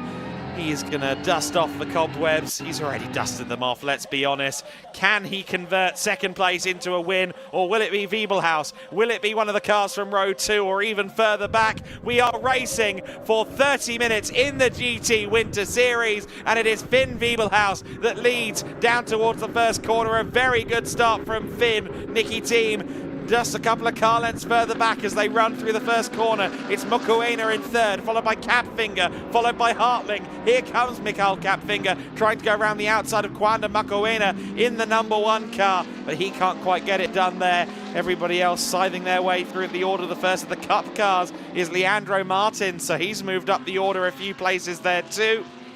Hubert Darmetko second, then it's Joachim Bolting and Igor Klaya among the Porsche Cup machines. The first of the Ferrari Challenge cars in Cup 1 is Petros Makris towards the back of the field. Finn Wiebelhaus got the start he will have wanted then at the beginning of this race. He leads the way, but Nicky Thiem will be hot on his heels. These two have been exchanging fastest times across the weekend. They both have to watch out for Mbuzi himself, Kwanda Mukwena there in third place too, but he in turn has Mikael Kapfinger for company. There is Gikauskas as well in 6th place. That's the first of the Audi R8 in the field. 2 cars from the Utah Racing squad. Lithuanian squad that often race in GT Masters in recent times. Of course, a long-time participant squad as well in the biggest Lithuanian race, the Palanga 1000, 6 kilometers, but it's a Polish team that gets past them. The 147 car, Martin Kazmarski making up a place there. That was for 7th position. So Kazmarski up to P7. 28 minutes in this race left to go. 1 lap in the books. Kick up of the dust there from Kazmarski as we ride on board with Gikauskas. Gikauskas, who will be looking to try and prove a point here against his teammate Jonas Karklees, both very competitive drivers. Gikauskas has plenty of experience in Baltic endurance racing, touring cars, Creventic as well. And there up ahead is the other Utah car, Lucas Sundal in 6th place with Jamo Hartling just ahead. Now, does Hartling have a little bit of damage? No, that was just the trick of the light, I think, there. But he runs in 5th position in the SR Motorsport Mercedes-AMG GT3. Jamo Made his first GT3 start with us at Estoril at the start of the year. He's been at every round, of course, along with Kenneth Haya. Haya so proud of this young star and all that he's accomplishing early in his career. We look back to the Porsche Cup battle then briefly, and it is Leandro Martins in P11. Darmetko 12th, Bulting in 13th in the overall order. Martins, Darmetko, Bulting, your top three in the Cup lead. Finn Wiebelhaus, though, is the driver in the lead of this race. A lot of eyes were on Nicky Team coming into this weekend. A lot of media attention, particularly from the German-speaking part of the paddock. People looking to see how the DTM star would do up against Finn Wiebelhaus. And it is Wiebelhaus that leads the way. Wiebelhaus, of course, with mentorship from Haupt Racing Team, from Manuel Reuter. Haupt Racing Team's third place car, Quanda Macuena, just ahead of Kapfinger there on the picture-in-picture. So third and fourth are running close together. Team and Wiebelhaus are also running close together. We've got yellow flags at turn 2, double yellow flags at turn 2. But why is that? Have to see what's gone on there at T2. The double wave yellow has been lifted. We ride on board with Joachim Bulting. Leandro Martins drifts a bit wide there. Martins has lost out again to Hubert Darmetko over the previous lap, so Darmetko is now your class leader. So that class battle continues on, but the race lead is actually growing. Finn Wiebelhaus 1.7 seconds clear now of Nicky Team. Team in the SSR Performance Lamborghini. Second place in a bit of a sandwich between the two Mercedes AMG GT3s. Just see them through the back of shot there as we see the battle for 7th place.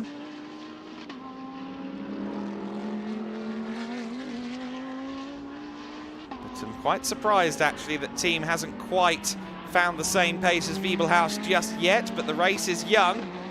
Thor Haugen has gotten past Darmetko there. Darmetko, or rather Darmetko has lost out, I think, hasn't he, to a couple of the GT3 Ferraris further back in the pack.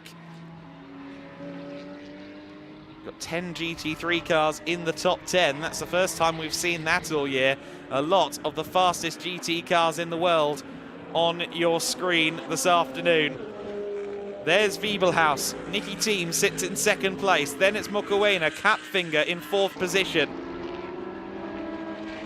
Kapfinger across the curbs there. This is the first time we've seen the 992 GT3R Porsche in GT Winter Series. It's certainly not the first time we've seen the Kapfingers or indeed Team Use.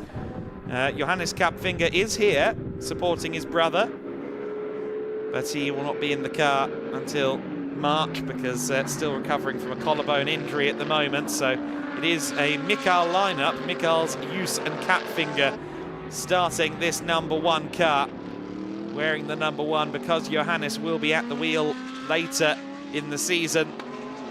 Johannes, of course, was our 2023 GT Winter Series champion.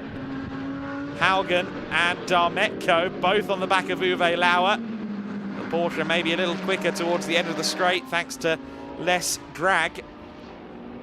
Not quite able to find a way past Thor Haugen.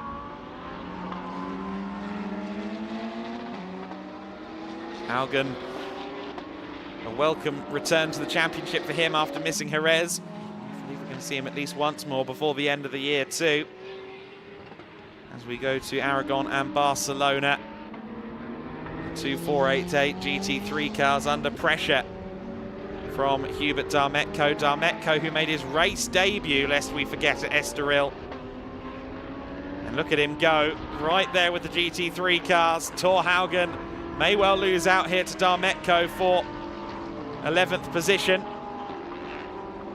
And he does, in fact, for 10th position, my apologies. So we have a non-GT3 car into the top 10 with that move from Darmetko.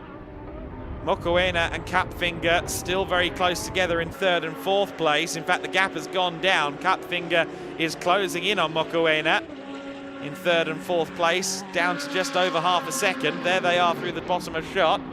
There's your race leader already putting a lap on Frank Kiewicz as well. Frank Kiewicz in the JVO Racing, the Jörg van Ommen racing car of the Cup 1 class. Finn Wiebelhaus, though,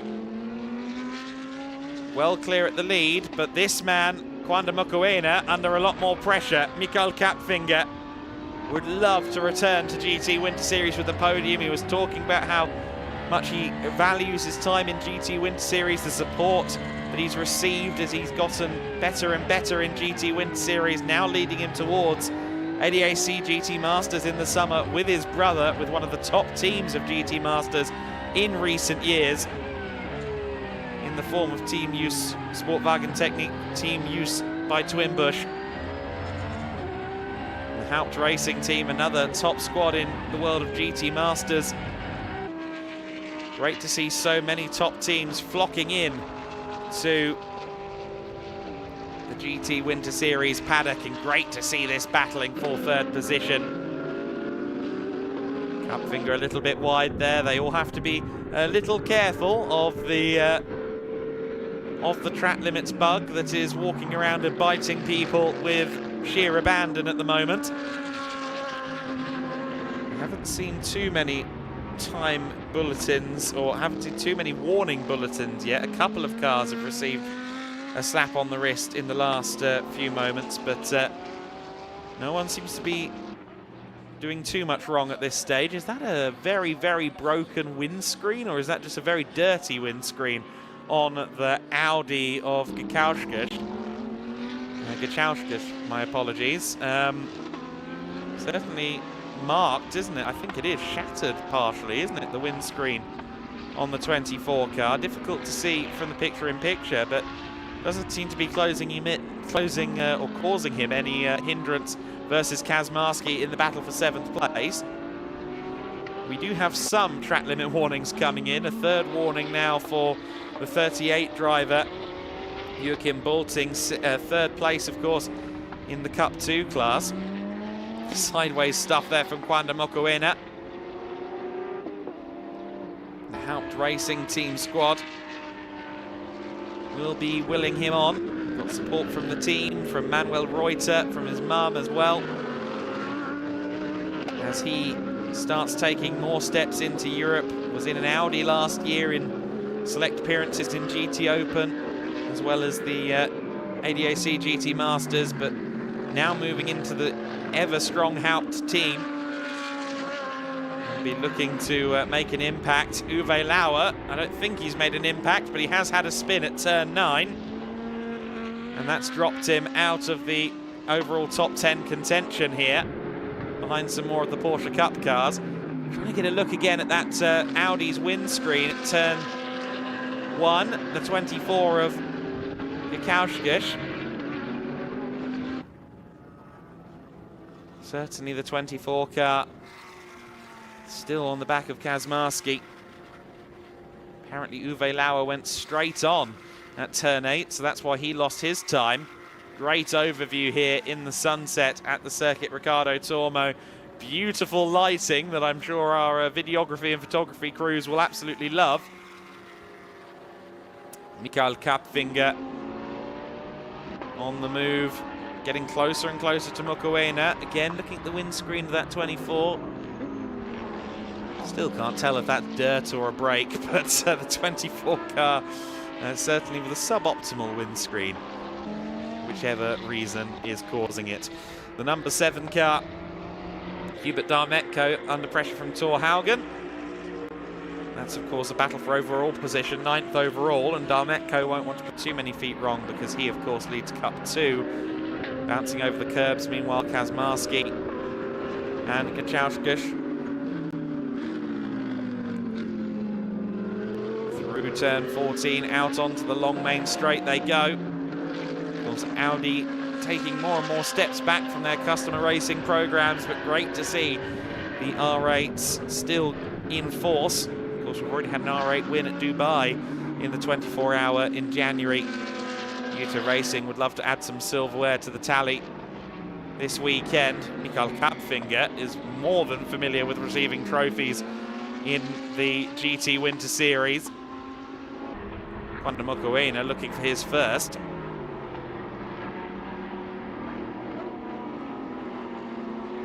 And for now, the 3 car is in P3. 16 minutes of the race left to go. Finn Wiebelhaus still improving. He's just set his fastest first sector, purple first sector, some 15 minutes into the race. So clearly the tyres aren't being chewed up too much on the Mercedes. Mocoena there going almost for a Scandinavian flick into T12 there. You saw him place the car centre, then shift it left going into the right-hander. Kapfinger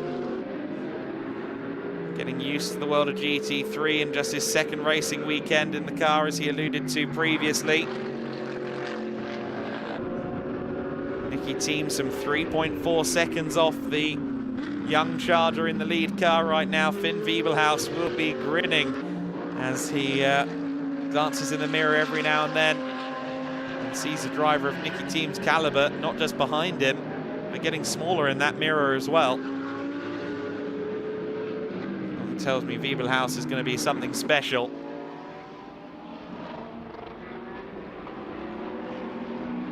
There's Kazmarski then, just a bit wide into T7. Manages, of course, to get a better run out of the corner as a result. He doesn't have the opportunity to put too many feet wrong, though. Gachauskas is right there with him. We've got a yellow flag at turn 8.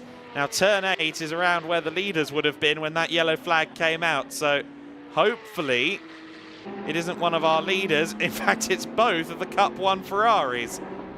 That's a bizarre sight. So, Petros Makris, who I believe was lapping Frank Kivitz, they've both ended up off the track somehow and rejoin together. There's also one of the Porsche cars there, Yves Goddard of Team 52, just making his way around the circuit also.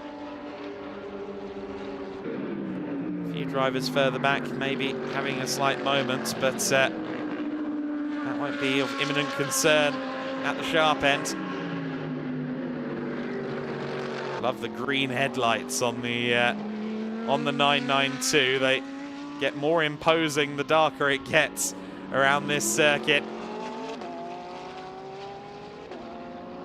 Team U Sportwagen Technik and Twin Bush collaboration, of course, is one that's been going on for a while in the GT Masters and indeed the GT Wind Series paddocks. Great to see the distinctive yellow and blue back again. Almost reminds you of some bloke called Valentino who has a mural around this circuit. Porsche 992 in its second year now. Those first year quirks, challenges, getting the car set up properly, will more than likely be a thing of the past now. Of course, Use actually won a race in GT Masters last year with the older car, with the 991 ahead of the 992.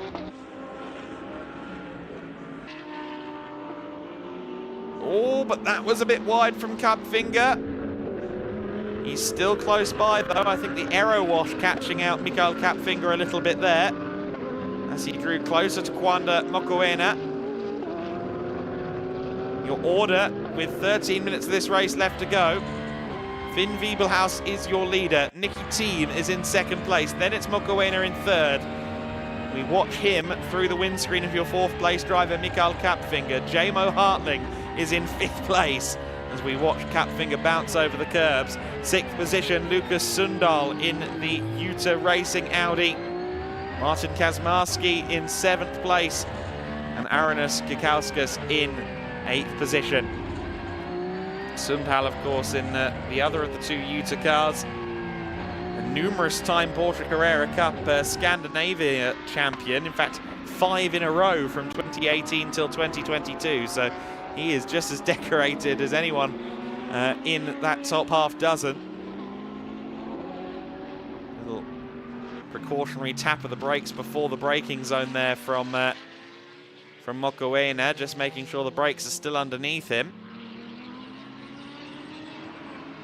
Through turn 4 there goes Kevitz in the 488 Challenge car, but he's well down the field. Another one of the GT3 cars that's a bit further down the order is Mikhail Butchez.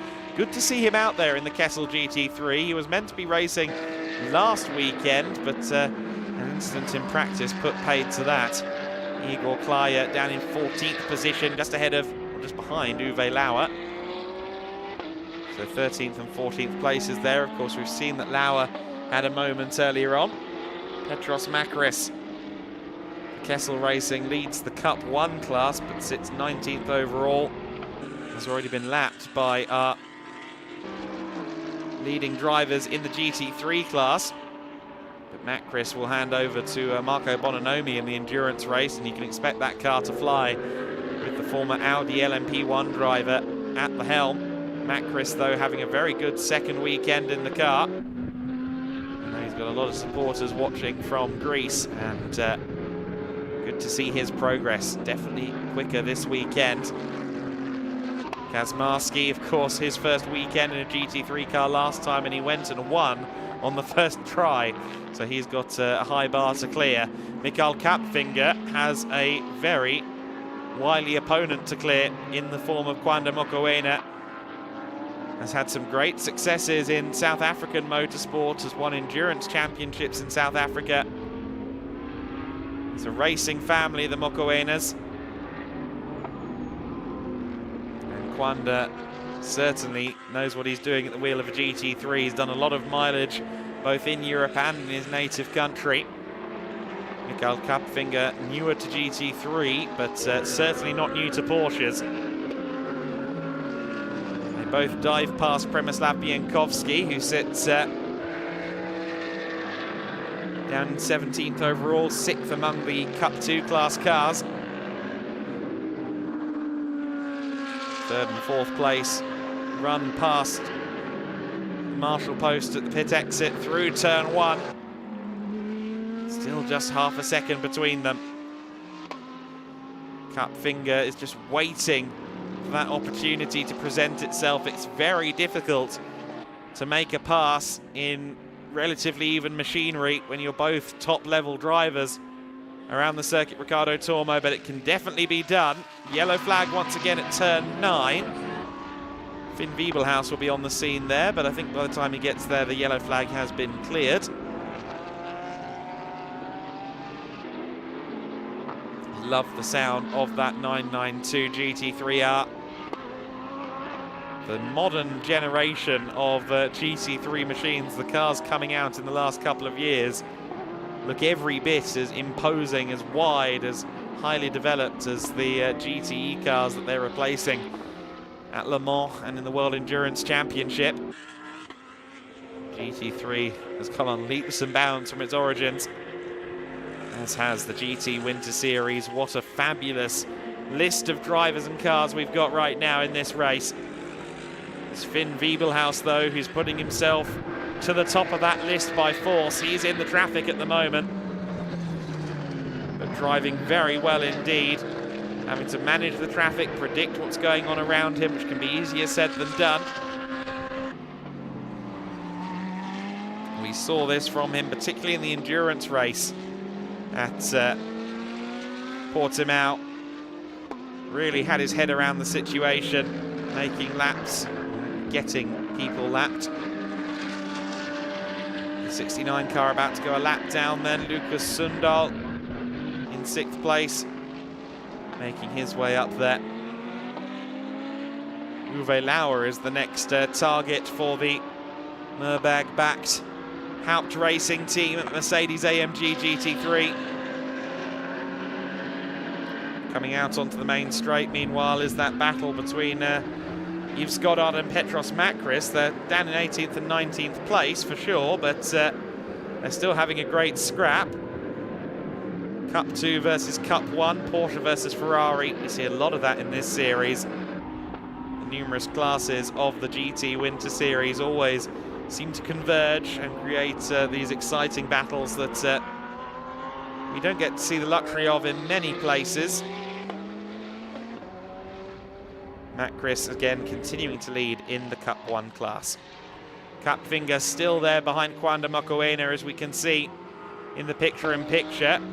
Mokoena with the wider entry into the corner, gave him the better exit from the corner. Now properly full screen on board.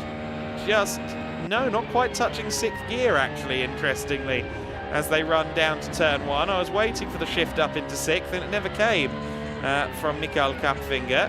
That's the fastest point on the circuit, so they're only using 5 gears. Interesting choice if so. But I'm sure there is reasoning behind it that is far above my pay grade or knowledge level.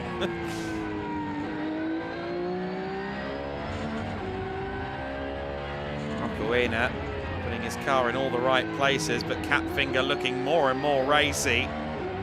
That's a very good run out of turn 6. The kink at 7 is always flat. Can he have a go at turn 8? It would be very bold. I must say, a bit early on the brakes there from Mokoena, at least from this perspective. I think Mikael Kapfinger was expecting him to brake maybe 10 meters later and had to wiggle his way out of that one a little bit. We have had a 5-second penalty on track for Joachim Bolting, so the track limits are still a concern. But look at Mikael Kapfinger really hounding Kwanda Mokoena as the sun sets over Valencia. The time is running out for Mikael Kapfinger. He gets a good run out of the last turn there. Don't think he's going to be close enough for a move into the first turn, but Mokoena and Kapfinger running at such close quarters. This is fabulous racing between the pair of them. Mokoena doing everything right, and Kapfinger maybe announcing to the world here, to those of you who haven't watched a Winter Series live stream in the past, we only ever used to do limited live stream coverage previously. This is our first full season of live streaming, but those of us who've been here in the paddock know what Mikael Kapfinger can do. Kwanda Mokoena, the more experienced GT3 driver, the higher profile of the two for sure. However, Mikael Kapfinger showing why he is someone that is rated very highly among this paddock.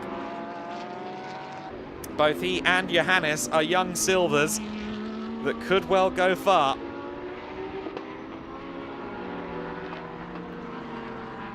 But it's not about silver right now, it's about bronze, it's about 3rd place on that GT3 podium. And Kwanda Mokoena would like to leave with a trophy on the first attempt. But Mikael Kapfinger really is pushing harder and harder and harder at the wheel of the number 1 car. Very wide at turn 12 once again. Uwe Lauer's just ahead. Oh, he nearly gets Kwanda Mokoena caught unsighted there. Mokoena did well to find a Mercedes width there.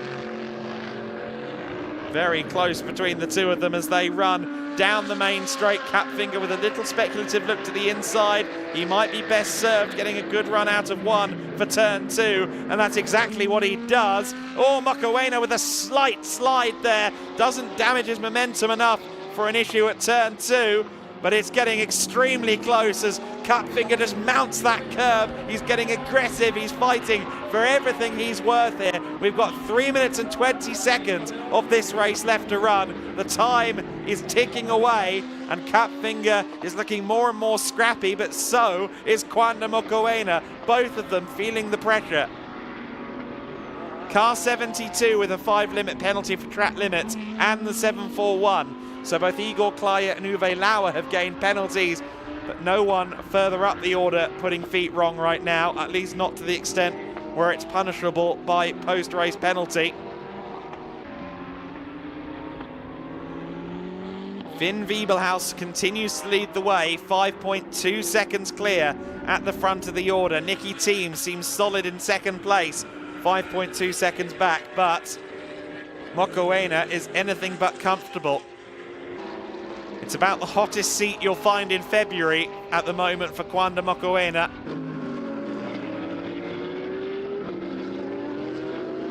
This will be the penultimate lap of the race that they begin now, so 2 to go. 2 laps for Mokoena to stave off the pressure, and of course he's now coming up to the fast Cup 2 cars. He's got Joachim Bolting there just ahead of him, 3rd in class, and hunting down Leandro Martins, albeit with a penalty hanging over his head. And these drivers are very focused on their own scrap. Mokoena there, very deep into turn 2. Has he got a good enough run to hold off Kapfinger? They're almost side by side through turn 3 into the 4th corner. Kapfinger trying to go around the outside, looks to the inside now. He's got the nose there, but Mokoena just cuts him off going through turn 5. Very, very close quarters action between Kapfinger and Mokoena. Quanda Mokoena in 3rd place has been fighting for this as if it's a World Championship victory at stake. They've got Leandro Martins there, just keeping it wide, keeping it clean. Mikael Kapfinger passes his brother's old car. That must be a weird feeling. But I doubt he had time to reflect on last year's racing in that machine. It's all about 2024. 55 seconds left on the clock. Finn Wiebelhaus has crossed the line to begin the final lap of the race. There he is. 2nd place Nicky Team just behind some of the traffic. And then it's Mokoena and Kapfinger. But Finn Wiebelhaus is once again putting on a demonstration run here. He did this in the 2nd sprint race of the weekend. That's the Portimao circuit, the Autodromo Internacional do Algarve. Of course, Jamo Hartling fended him off in the 1st race of the weekend at Portimao, but Wiebelhaus, as his confidence builds in a GT3 car, is becoming more and more impressive. Team in 2nd place, Quanda Mokoena though, the one under the most pressure in P3. Mikael Kapfinger using more and more of those curbs, getting more and more aggressive at the wheel of the 992. He will hand that car over to Mikael Jus in the endurance race, but we're going to see him in both of the sprints, which is going to be an absolute treat. The top 4 drivers in the final few turns of the lap. There's a yellow flag at turn 9 for Petros Makris, but he continues on his way, and continuing through the final corner and towards the checkered flag is Finn Wiebelhaus. Wiebelhaus makes it 3 wins from 4 starts in the GT Winter Series. Nicky Team makes his debut, finishing 2nd place in the Lamborghini Huracan GT3. Great to have him in our paddock for the 1st time. And Quanda Mokoena, after having to fight every inch of the way with Mikael Kapfinger, holds off despite the pressure and takes P3 ahead of Mikael. Jamo Hartling secures 5th place in the SR Motorsport Mercedes AMG GT3. Lucas Sundal is next in 6th place in the first of the Utah Audis. And we've got a great scrap in the picture as well between Kazmarski and Gikauskas. And I think it's just about going to fall to Kazmarski, despite the best efforts of the Utah Racing Audi driver. Martin Kazmarski, who won the race on Sunday morning in Jerez, will feel like he's won a race by holding off that Audi, I'm sure. He had a great battle there. Gikauskas taking 8th place then, and Hubert Darmetko was a lap down, already crossing the line to win in Cup 2 as well. Biankowski crossing the line just ahead of Mikael Bochez. They are the last 2 cars across the line, so everyone has made the flag. We had some brilliant racing across the GT3 and Cup 2 classes there, but all eyes on that dogfight between the Porsche and the Mercedes, and indeed the Lamborghini at the sharp end too. We saw Finn Wiebelhaus claim yet another win in the GT Winter Series. That number 4 car has taken the win ahead of Nicky Team of SSR Performance. Quanda Mokoena makes it 2 Haupt cars on the overall podium ahead of Mikael Kapfinger and Jamo Hartling. Lucas Sundal taking 6th place. Martin Kazmarski in 7th ahead of Arenas Gikauskas. Hubert Darmetko taking 9th place and winning in Cup 2, also beating Thorhaugen in a close battle there. 11th place and second in class for Leandro Martins. Joachim Bolting should hold on to 12th place despite his 5-second penalty for track limits. Uwe Lauer finishes 13th ahead of Igor Klaya in P14. 15th place for Marcel van Berlo. Przemysław Bienkowski in 16th place. Kessel Racing's Mikael Boches takes 17th. Yves Goddard in 18th. Petros Makris wins Cup 1 in the Kessel Racing Ferrari ahead of Frank Kivitz. Well, 20 cars started, 20 cars finished. Finn Wiebelhaus started on pole and will finish there too. Nicky Thiem, the Dane train, will be fairly happy with his efforts there, I think. But he's going to have to find a couple more tenths to try and beat this man, Finn Wiebelhaus. Finn took a picture with Nicky yesterday and said, you know, quite the benchmark driver to contend with. And, well, he's contending and superseding on the evidence of that first race. Brilliant performance from Finn Wiebelhaus. Juan Mocoena will be celebrating that well-deserved third place as well. Wiebelhaus taking his time to get out of the car, get those gloves off, cool himself down. Let's see how he's feeling. He will hopefully be very proud of himself. I know his dad will be mighty proud of himself. Got a few opportunities to talk to him over the last few days. Finn Wiebelhaus heads to Juan Mocoena, his teammate, to congratulate him. That is great to see. And Wiebelhaus will soon take his helmet off as they debrief. Quanda says, did you have to fight as hard as I did? And frankly, Finn Wiebelhaus's answer is going to be no, actually. But Quanda did an absolutely fabulous job holding off Mikael Kapfinger over the course of that race. Endurance specialist in South Africa is Quanda Mocoena. Managed to help one of the Audi teams secure a title in the Kyalami 9-hour a few months ago, but just as good in a sprint setting as well. The Haupt Racing team guys celebrating along with their drivers. Nicky Thiem is debriefing with SSR down at the far end of the podium. There's Manuel Reuter. He gives a big congratulations to his young prodigy. Prodigies, plural, I should say. And I'm sure Chris McCarthy won't be far away once he works his way through the sea of Haupt Racing mechanics and team members that want to congratulate their young chargers. Finn Wiebelhaus taking in the adulation, though. Well-deserved adulation. And I'm sure that he will be looking to do it all again on Sunday. You don't have to wait long to see more of the same from the GT Winter Series Race 2 bright and early on Sunday morning. I see that Chris McCarthy has Finn Wiebelhaus with him now, so we will head our way down there and leave the airwaves open so that Chris can have a word with our race winner. Finn Wiebelhaus has done it again in the GT Winter Series. Finn, great to have you down with us. Congratulations. That's 3 wins now in 4 races, and the 100% podium record continues. An absolutely dominant performance there. Yeah, it was a nice race. It was quite fun. I love the track. I love the car. The car was perfectly set up with the team, so it was a really, really pleasure to drive the car. It was really nice. It seemed that everything was executed perfectly from start to finish as well. Just talk us through those first few laps. It seemed you were able to establish a gap very, very quickly. Yeah, that was for sure the plan, to build a gap and be a bit in front of the Lamborghini before the lapping, you know, to have a safe gap, to overlap the guys. Yeah, that was a plan for sure, and went quite well with the pace, yeah.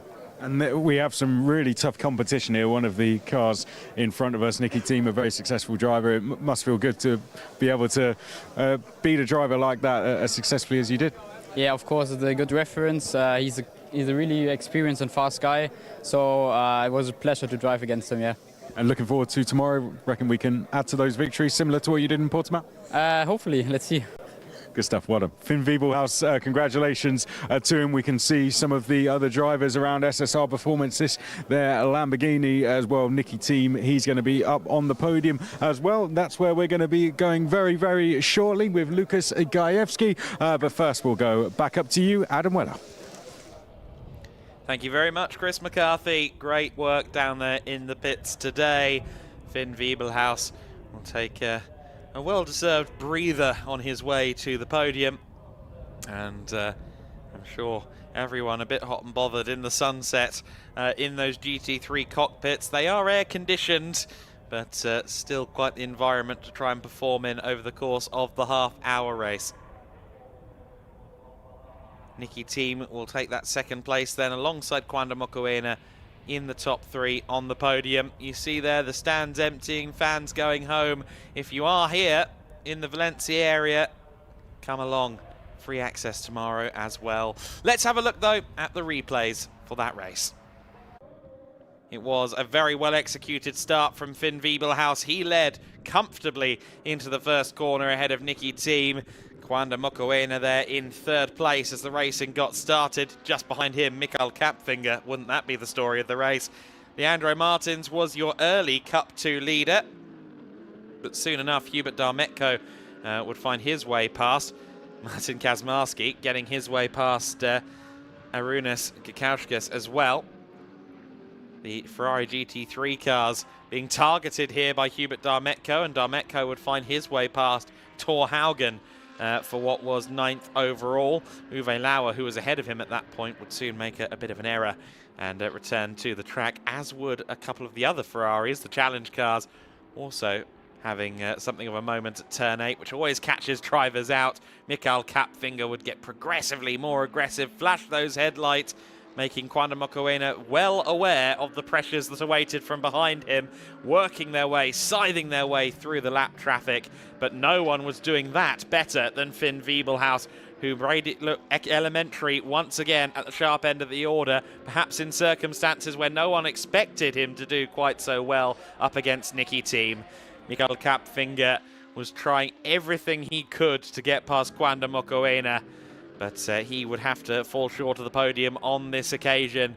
Finn Wiebelhaus makes it 4 podiums from 4 in car number 4. Race win number 3 on the podium for him. He will be absolutely thrilled in the debrief when I'm sure Manuel Reuter is firstly going to give him a handshake and say, well done, mate. But here are the things you could do better. I don't know what quite he could have done better in that race, to be honest, but I'm sure they'll find something. He will be on the podium in a few moments. Of course, so many different classes and different cars in the field.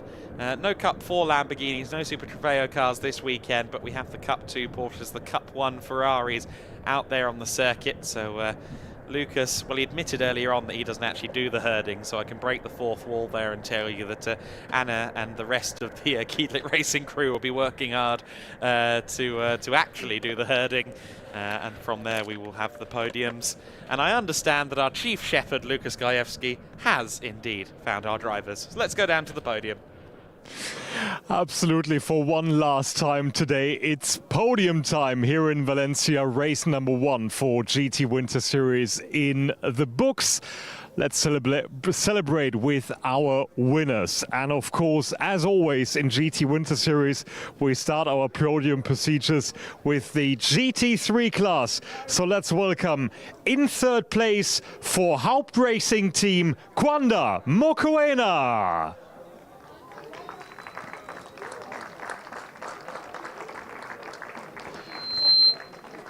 In second place for SSR Performance, Nicky Thiem. And your winner for Haupt Racing Team just as well, Finn Wiebelhaus.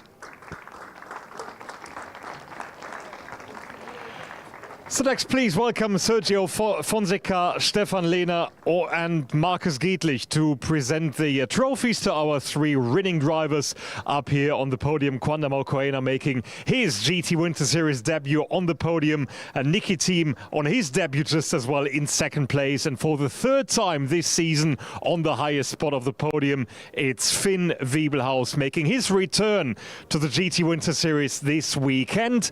And of course, once all the podium photos are done and collected, we'd like to speak to our drivers on the podium just as well. We've heard from Finn Wiebelhaus downstairs with Chris McCarthy already. Guys, hang on. Finn, you're good to go. You're good to go, Finn, but I need Quanda and Niki. Yes, of course. I'm going to start with Quanda on his debut in GT Winter Series, third place. Congratulations, very hard fought one, wasn't it? Yeah, it was a bit of a tricky race. Felt like we had the pace, just a little fine-tuning to do with the car, but I think overall I can be super happy. For the first race, I think a podium in the first race couldn't ask for anything more, so I'm super happy. Quanda, congratulations. See you tomorrow. Thank you very much. Niki, P2 in the end, which is, well, essentially a test run, isn't it, in the Lamborghini, but still a podium finish for you. Still good credit to the winner. Fast kid you got there, so yeah, hope for a good future for this kid. And yeah, other than that, it's really good preparation. So I learned a lot again about the car, obviously, and with the team. So yeah, we just keep going. And yeah, again, thank you for having us, and really good preparation for our season. Great pleasure. Niki Thiem, thank you very much. That's your GT3 podium for tonight. And next up, as the second podium coming up, is Cup 1 for our Ferrari 488 Challenge Evo class. And in second place, please welcome to the podium for JVO Racing, Frank Kiewicz. And your winner for the second time this season for Kessel Racing, Petros Makris. Well done to him. Next up, Stefan Lehner and Markus Giedlich with the trophy presentation to our top two Ferrari drivers here on the podium. Frank Kiewicz making his debut in GT Winter Series in the Jörg van Ommen entered machine in second place. And then it's Petros winning once again after we saw him out for the first time just a week ago in Harris. And we'll just wait for the photos to be collected. Guys, let's have a quick word with you as well. Let's just get back on the podium. Well deserved. Frank, P2 in the end, but I think there was a bit of a clash amongst you somewhere mid-race. What happened there? Yeah, so the sun was very down, so it was hard for me because I don't know the racing circuit not that good, and yeah, it was the first time, but I'm very impressed. I'm very happy to come through. That's great news, and you ended up being on the podium. That's even better, isn't it? Yeah, and then not expect this. Thank you very much, Frank. Let's speak to our winner, Petros. For the second time, it's the top step, and it was quite interesting to have you in the two Challenge Evo cars getting together a bit there. Fantastic. We managed very well. This is motorsport. It happens, but thankfully no accidents. Again, I would like to thank my team, Kessel Racing, my instructor, my mechanic, my chief engineer, all the guys have done a fantastic job. Huge experience for me again as a beginner in this club challenge experience, so fantastic. Thank you very much, Petros, and of course to Frank as well. I'll be very happy to welcome you back on the podium tomorrow. Big round of applause for our two winners, Frank Kiewicz and Petros Makris. So, one more podium to go for tonight, which is for the Cup 2 runnings, the Porsche Carrera Cup class.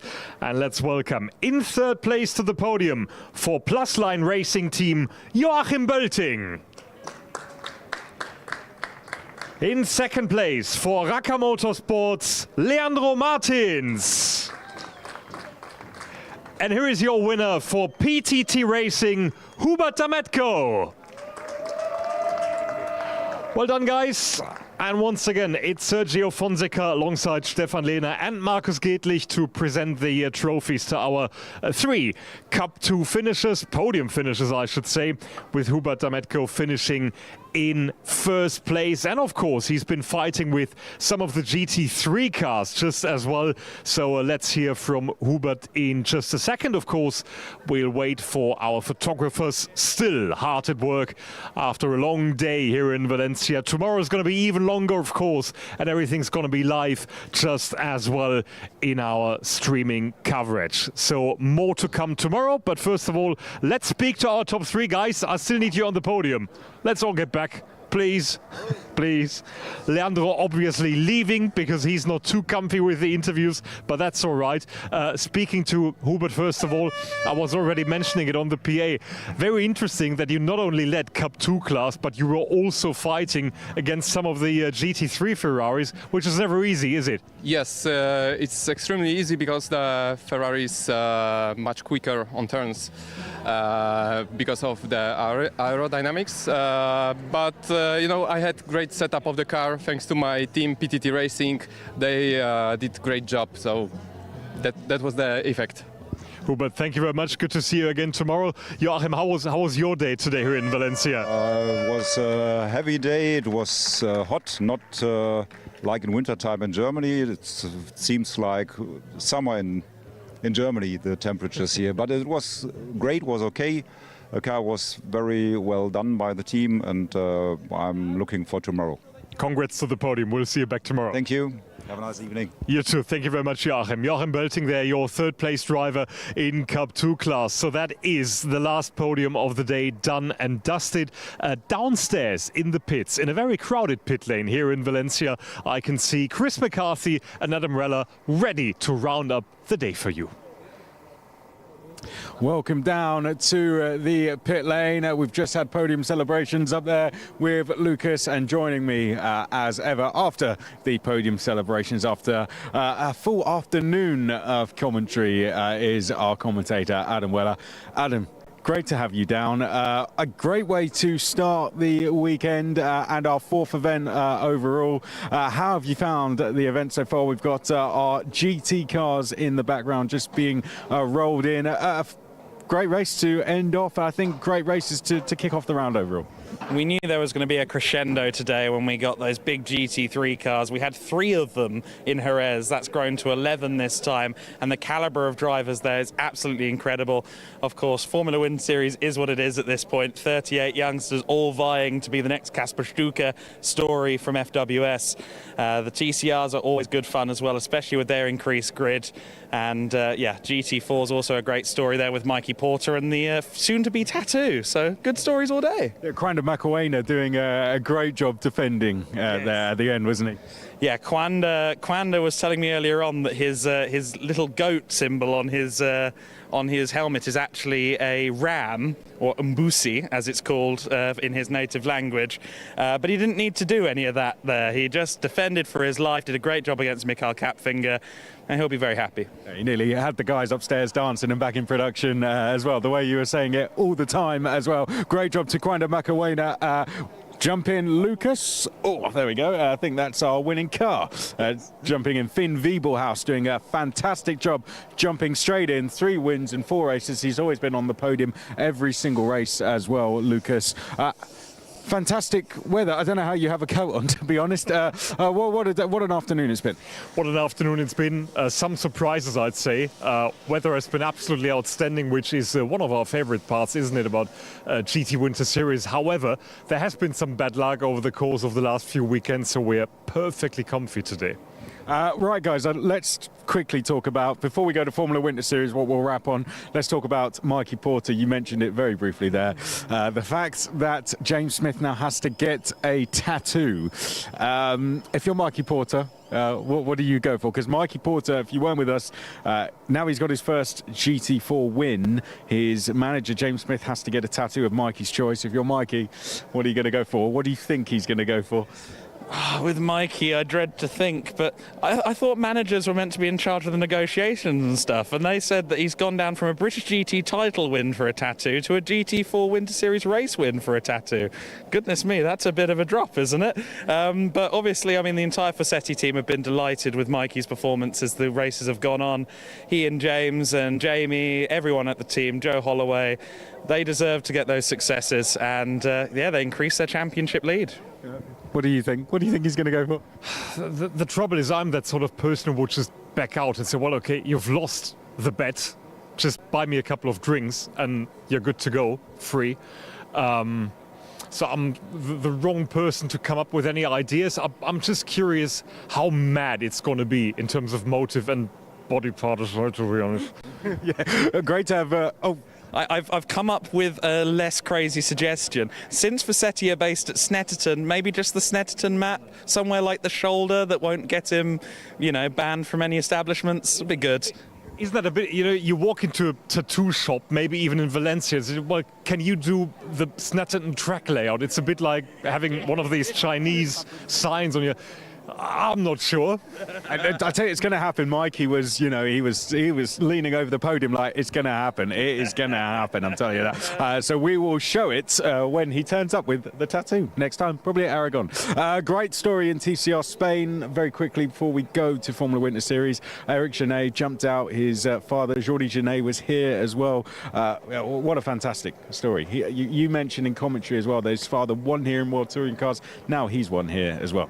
Yeah, he won the first ever World Touring Car Championship race of Spain here in 2005 for Seat. Seat these days is usually Cupra on the streets, and Eric Genet claiming that win, seeing that embrace. And did you notice he was in one of his dad's suits last week? He didn't win. He was in his own suit this week, and he won. Good stuff, is it? And great to have Carlos Tatay here as well as a special guest. We had Anna Carrasco out there, Carlos Tatay, the motorcycle riders. You know, I know Carlos is, after that injury now, is having to give it up, but great to see he's looking into TCR Spain. Well, absolutely, and over there we can still see the Grazie Valle sign, which just, it explains everything, doesn't it? This place is so fond in terms of motorcycle racing, and whenever there is something going on here, people will turn up, not only drivers and riders, but also the general audience. I've never really seen a Winter Series paddock this packed as it was today. It's fantastic to see, isn't it?